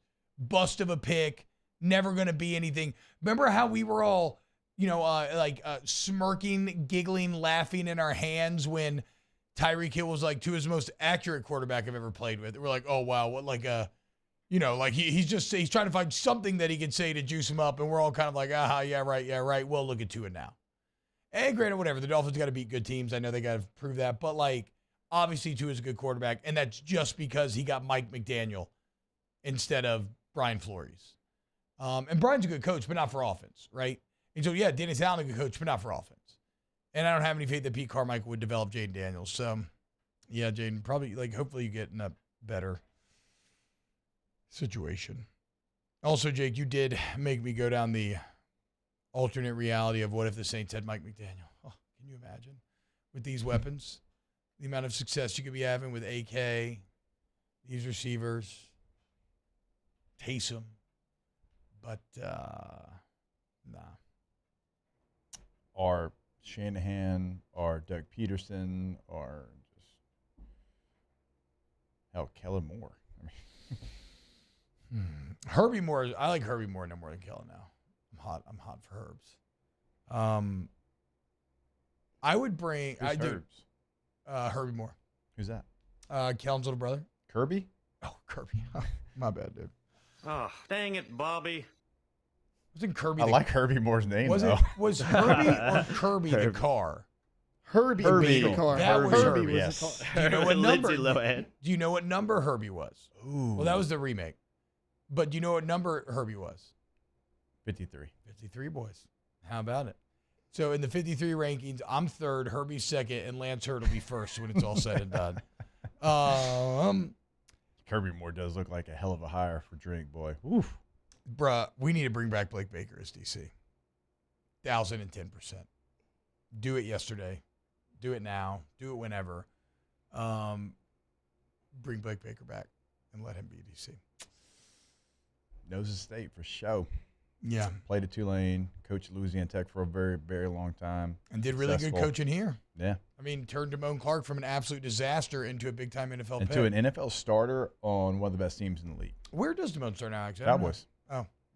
I didn't know that, actually. I don't watch Cowboys games. You should. They're really good. Yeah, when you play bad teams. I mean, beat somebody with a pulse. Beat the Chargers. Do I need to, the Chargers. do I need to say anything else? The Chargers almost always win. I was going to say, the Chargers, doesn't matter who they will play just below the level. So if they play a great team, yeah, they look like a great team. If they play a bad team, they look like a bad team. No, it's so funny you saying that about the Chargers. Like when the Cowboys and Chargers are playing, the Cowboys kicked a field goal with about 3 minutes left to go up by 3 And I looked at my wife, and I was like, all right, we can go to dinner now. She's like, but there's 3 minutes left. I was like, Chargers can't win this game. Wow, the disrespect, dude. Oh, my God. Jake, are you going to take that? I mean, it's facts. I mean, Damn. that's what it is. God, the Chargers went and scored to tie it up, and then there was a situation where the play clock actually ran out before the 2-minute warning. They just didn't call it, and then they get the rules official to actually, if it was like a 10-10, they actually let that go. Oh, now we're just letting rules go. That's cool. And then it was a 4th down situation, and as soon as Dan Campbell and his grit said, we're going for it, I said, oh, well, that's it. It's over. And they converted, and then they kicked a field goal. Real quick, Jeff G in the chat said that the thing I put out there yesterday about Bobby Petrino being the Hail Mary didn't make much sense because the offensive numbers have improved by a lot. Actually, Jeff, it does, because Bobby Petrino was the Hail Mary. They went and tried to think outside of the box to bring in this big-time, high-profile former head coach, offensive coordinator to win games, right? The numbers might improve because A&M sucked last year on offense. They won 5 games. Bro, yeah, exactly. They didn't improve by like that much. Bobby Petrino that's not an offense that anybody fears. I'll go around the room. It felt like a last-ditch effort when they made the move. Yeah. Did it not? No, a lot of A&M fans were mad they were even considering him. Doesn't that feel like, okay, we're going to try? Yeah, because everybody else knows the sinking ship when they see it, and Bobby Petrino was someone who would have to take it if offered. Like, it was one of those things a better where OC would have been like, I'm actually going to like chill and wait for a different opportunity. It was one of those things you were like, man, I kind of forgot about Bobby Petrino, before he took that. And to your credit, you called it a Hail Mary. And for someone to say, well, it got better, it's like I completed the Hail Mary pass, but it didn't land in the end zone, so we still lost the game. Yeah, it's like it doesn't really matter. You ran a hook and ladder. Yeah, you ran a hook and ladder. Never works. You get a couple yards, so there's a couple moments of like, maybe. But nah, it didn't work, dude. No, I mean, hook and ladder higher. Right? I mean, offensively, they are still challenged. Just because it's better than a 5-win team, they got challenges. I'm surprised Sam Pittman survived the weekend. I feel bad for our boy, but that was, oh boy. And Auburn's got a little juice now, dude. I'm not anybody buying into like the Auburn's going to do something against Alabama crowd, but Auburn does have a little juice here, which they needed. And gosh, I thought Arkansas was going to win that game. No, I picked him. I bet it. I picked him. Yeah, me too. -2? I'm like, Arkansas, the way they played, it's at home. Okay. After the big win in the swamp, I'm like, okay, KJ Jefferson, Peyton Thornton's awful. Nope. So that's why that clearly feels like that's probably it for the Pittman era, unfortunately. God, there's going to be a lot available.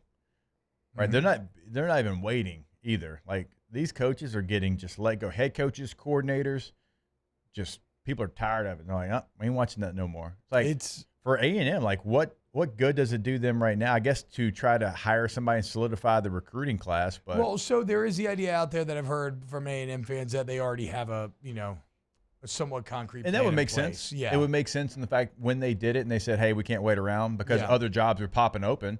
And they don't want whoever their guy is, be it Mike Elko or Lane or whoever they end up trying to get. I saw Cliff Kingsbury's name, by the way. If you really want people keep saying that? That's like so dumb. If you really want to get the town to be burnt down, no disrespect to you, Cliff, you ain't it. As an LSU fan, you should hope and pray that they hire Cliff Kingsbury. No, I'm bummed they're going to hire someone good. All right, when we get back, let's keep rolling. I got some very weird stats. And I think you got to stop hiring Chris Pratts, or at least just do less. We'll get to it next here in OTB. OTB, OT. Our listeners fire off their opinions on the jimsfirearms.net hotline at 499-1045. Keep listening for your next chance to shoot us your thoughts with the jimsfirearms.net hotline on 1045 ESPN Baton Rouge. Gulf Coast Office Products is a nationally recognized Savin office equipment dealer based right here in Louisiana. Over 100 employees strong, Gulf Coast has the boots on the ground to support all vertical markets, from education, engineering, legal, and finance. With the latest in office technology, from desktop to production segment units, Gulf Coast and Savin have the perfect fit for you. Call 225-756-2644. That's 756-2644 for Gulf Coast Office Products. Running Boards Marketing can help you get their attention. Imagine your brand's message on a giant LED billboard truck that can't be skipped and is nearly impossible to ignore. Running Boards Marketing is the leader in effective and affordable advertising on digital mobile billboards, which are 2 times more effective than traditional billboards. With a 97% recall rate, you'll leave a lasting impression with your customers.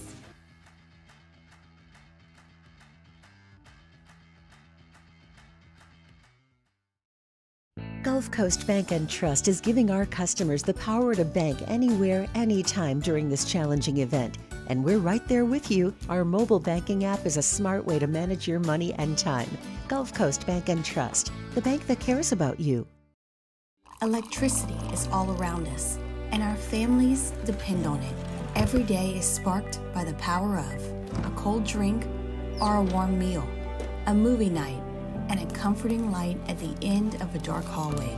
From sunrise to sunset, playtime to bedtime, our team is ready to take care of your electrical needs.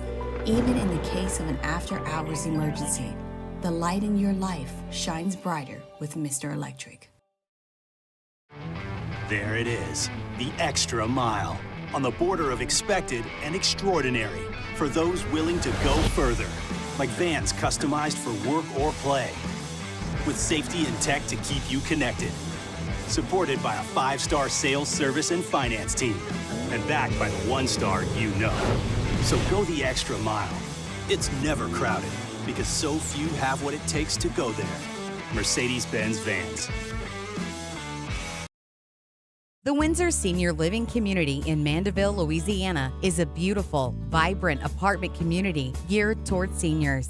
They are nestled right in the heart of Mandeville, where seniors live a more carefree lifestyle in spacious apartments with the peace of mind that comes from having a little extra help. Call the Windsor at 985-624-8040 to schedule a lunch and tour. Come see how the Windsor can be your passport to peace of mind.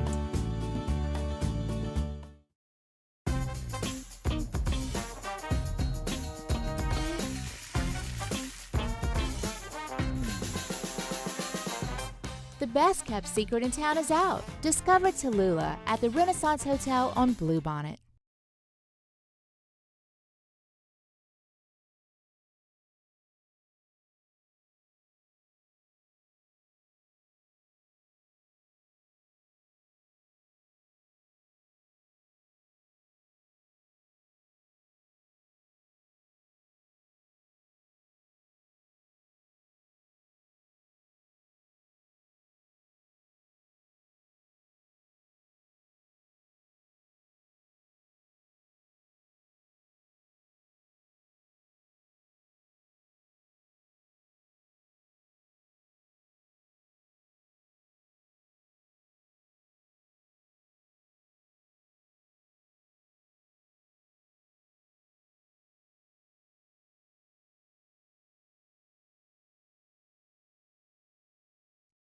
For the Monday edition of Live at Lunch, live from Walk-Ons in Brewley. Jimmy, Charles Hanegraaff, Max Gotro, and all of our guests. It's Monday, 10 a.m. to 1 p.m., right here, 104.5 ESPN Baton Rouge.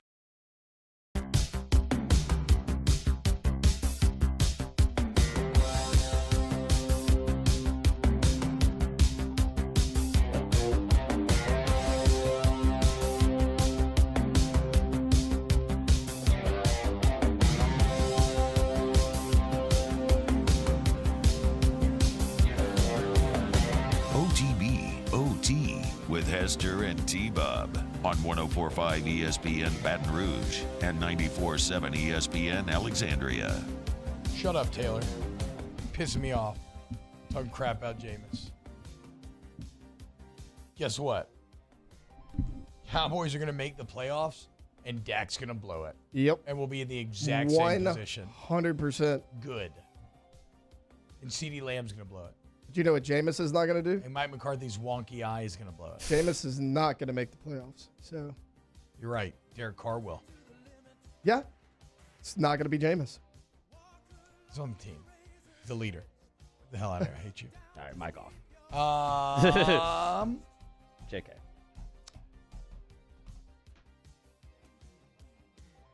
What did I tease? Oh, the weird stats. Okay, weird stats. Okay, so the Chris Pratt thing is simply that I just saw a clip online, and Chris Pratt has been cast as the voice of Garfield. And that's fine. Like, I like Chris Pratt.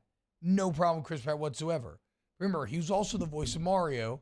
He's also in every movie ever. Like, you got to like give somebody else a job somewhere, right? There's no and it's not like it's a particularly Garfield voice. Like there's no reason why he should be the voice of Mario and Garfield.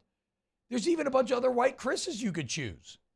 Like very famously. Chris Evans, Chris Pine. Yes. Chris Hemsworth. Oh yeah. I don't know, man. That's crazy to me. But you know what? I'm probably going to end up with egg on my face because it's probably going to make $1 billion. And then everybody's like, well, yeah, that's why we cast Chris Pratt, because every movie he's in makes $1 billion. Crazy. I still don't think that Super Mario movie's very good, personally. But whatever. Oh, it's good for kids. We argued about that because I liked it. Yeah, Mario I did too. I don't think it was very. Yeah, I liked it. It was good.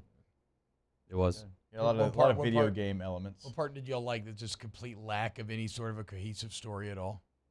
It was a kids animated movie, and it was entertaining. We got to get the DK Army. We got to get the DK Army. We finally got the DK Army. The DK Army's dead. Like Tuesday, they finally get the Army, then they don't even make it to the next scene. It's like, okay, whatever. I mean, you're all Roger and Ebert. What were the critics' names? Roger and Ebert? Ebert and Siskel? Siskel and Ebert. Siskel and Ebert. I don't It's remember Roger and the Ebert, name. but Siskel and Ebert. Okay. I think Siskel passed I first. remember the cartoon critic.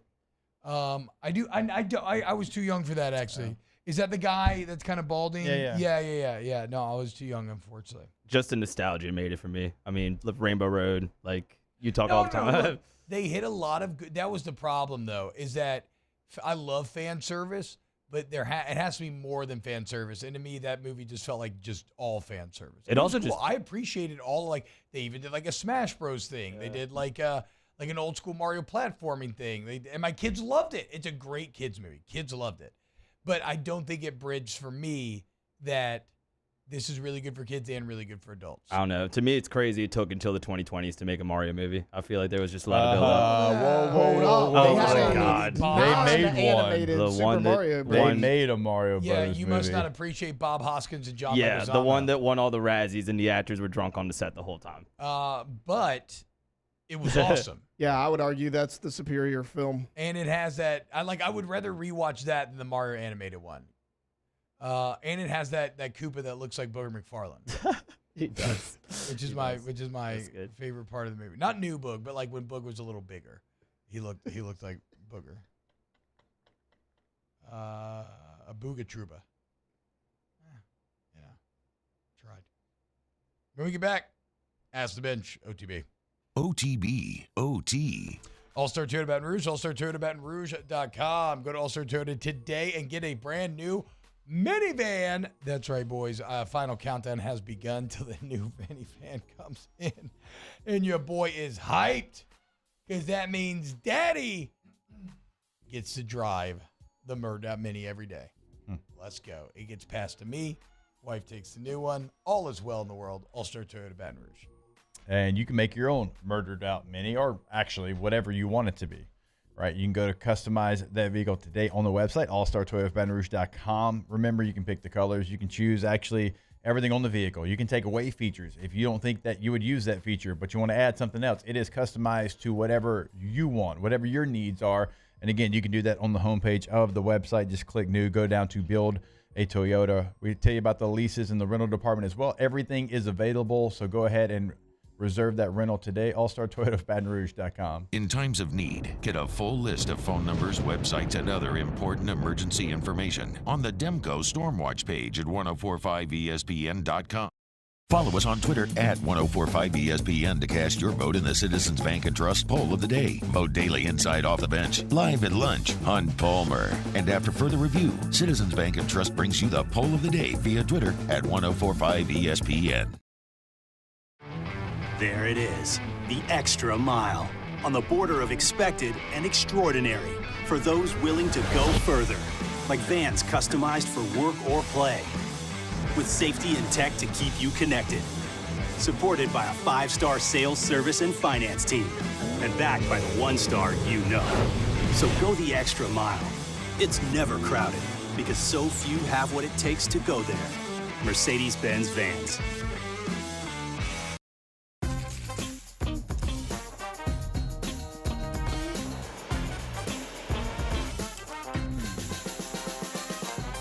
The best kept secret in town is out. Discover Tallulah at the Renaissance Hotel on Bluebonnet. When is a taco more than just a taco? When it's Government Taco. Voted best tacos 3 years in a row by 225 Magazine, Government Taco puts the most delicious spin on tacos the capital area has ever seen. With creative combinations like the Magna Carrot, the Filibuster, or the Steak of the Union. Plus perfect tortilla chips paired with the best salsa and queso you've ever had. And happy hour every day from 3 to 6 p.m. and all day on Thursday. Government Taco, 5621 Government Street. The importance of doing this fortified program and offering it to people down here is, number one, the only real chance you're going to get to do this is when you put on a new roof or build new. And through companies like HUDCO, who's kind of leading the way in this thing, it's going to offer the customers a huge advantage in the insurance market and the price of their insurance. You know, we're not looking to make a fortune off fortifying. We're trying to give you a better product than our competitor at the moment. I'm trying to do something that he can. I'm trying to give you something better. So a lot of these insurance jobs, you're getting a re-roof, you're only paying your deductible. Let's sit down and talk about the fortified and let's see what it does to your insurance premium. You're getting a steal. Yeah. You're getting a brand new roof and a fortified certificate for your deductible, essentially. And I think we're rocking and rolling.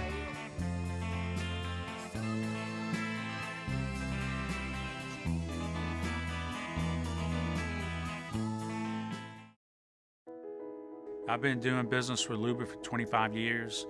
They're dependable, trustworthy. It's just the attention to detail with our clients. Our folks have years and years of experience. They're highly trained professionals, but many companies have that asset.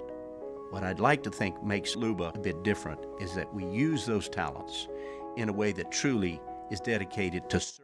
Join me for a Monday edition of the Hunt Palmer Show. We are loaded. LSU-Florida reaction, Saints-Vikings reaction, LSU basketball reaction, LSU baseball and ULL reaction. Hunt Palmer Show, 1 to 3 weekdays, 104.5 ESPN Baton Rouge.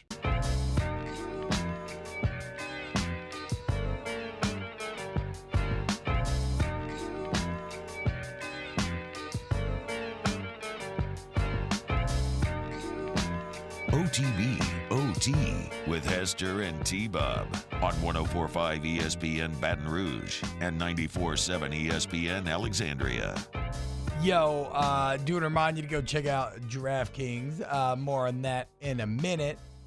Time for a little Ask the Bench, right by Cole Cruz Life is here. Tilted Blue Moonlight Sky Citrus Sweet. Okay, here are some of the weird stats I wanted to mention, and these comes from my favorite weekly NFL column, which is Peter King's.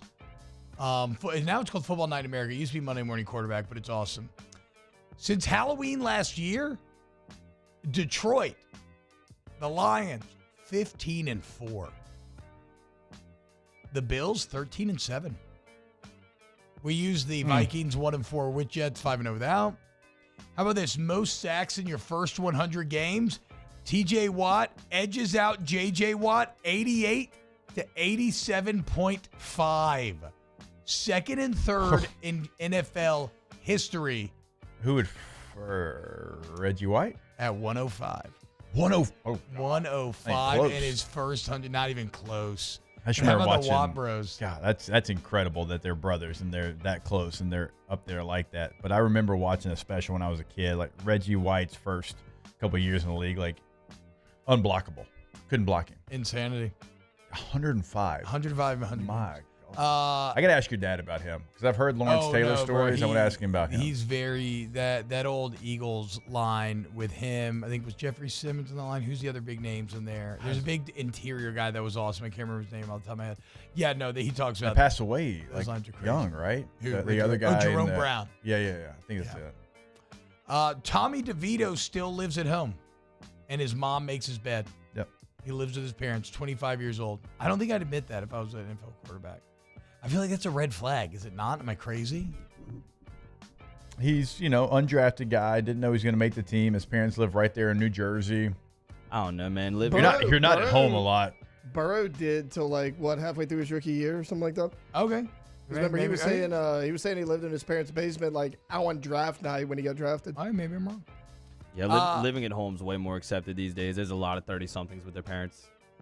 Yeah, but I mean, well, I know, but yeah, I guess it's the added like he's not like his mom's like doing his laundry for him, like washing the bed, the sheets and everything, making the bed. I don't know. Just for convenience sakes. I mean, clearly It feels like something Mario's like wishing he had. Yes, I live on my own. He had. Exactly. But that being said, yeah, he's busy doing NFL quarterback stuff. What's wrong with getting some help with your parents and saving time and money? No, you can't be like having your mom do your laundry, man. Not if you're an NFL quarterback. That's what I'm saying. Okay. Yeah. Gotta have 50. Wait, so how about this? The Jets have 55 possessions over the last 4.25 games. They scored 2 touchdowns. Tight. And they were both one-play drive touchdowns. Explosive. Ask the bench right away. Cold Coors Light, Busy Hard Seltzer, Blue Moon, Light Sky, Citrus Sweet. Let me pull the chat up. Should have already had it up. Chest tap, that's on me.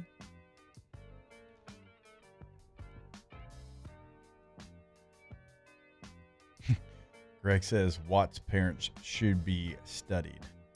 Ask the bench. Yeah, for real, right? Did you enjoy Cole Kublik in the booth or not? Yeah, I thought Cole did an awesome job. I didn't hear it. I was at the game. Oh, yeah, that's right. So, I don't know, but I'm sure he did great. Ask the bench, will the Pelicans record another win in 2023? Yes, relax. Maybe. In retrospect, was Coach O the right hire at the time over Jimbo? I mean, is that even a question? What do you mean? Yeah, that's a dumb One's got a natty, one doesn't. That's never been a question, ever. And continues not to be. DraftKings Sportsbook app. Download it today. Promo code Baton Rouge, bet $5 on the NFL. You get $150 in bonus bets instantly. Also got great NFL deals every day for returning customers. DraftKings, go download today. The crown is yours. DraftKings Sportsbook app. 20 or older. 100 gambler, 146, 2537. Physically present in Louisiana. You already know the deal. Terms, sportsbook.draftkings.com/football terms. OTB, OT. Go to Rejuvenate Medical today. Talked to Rivers on Friday. She just went the whole process. Seems like she had a very positive process. My wife did as well. So maybe like guys, holiday season, great thing to do. You can always just get gift cards for all the different treatments they offer.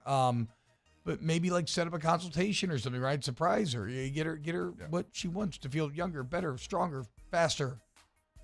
Get her a pair of PF Flyers, only in medical form, where you consult with an actual, medical person and they look at your labs and figure out exactly where you're deficient, what your body needs, and then customize a plan for you. RejuveMeMedical.com.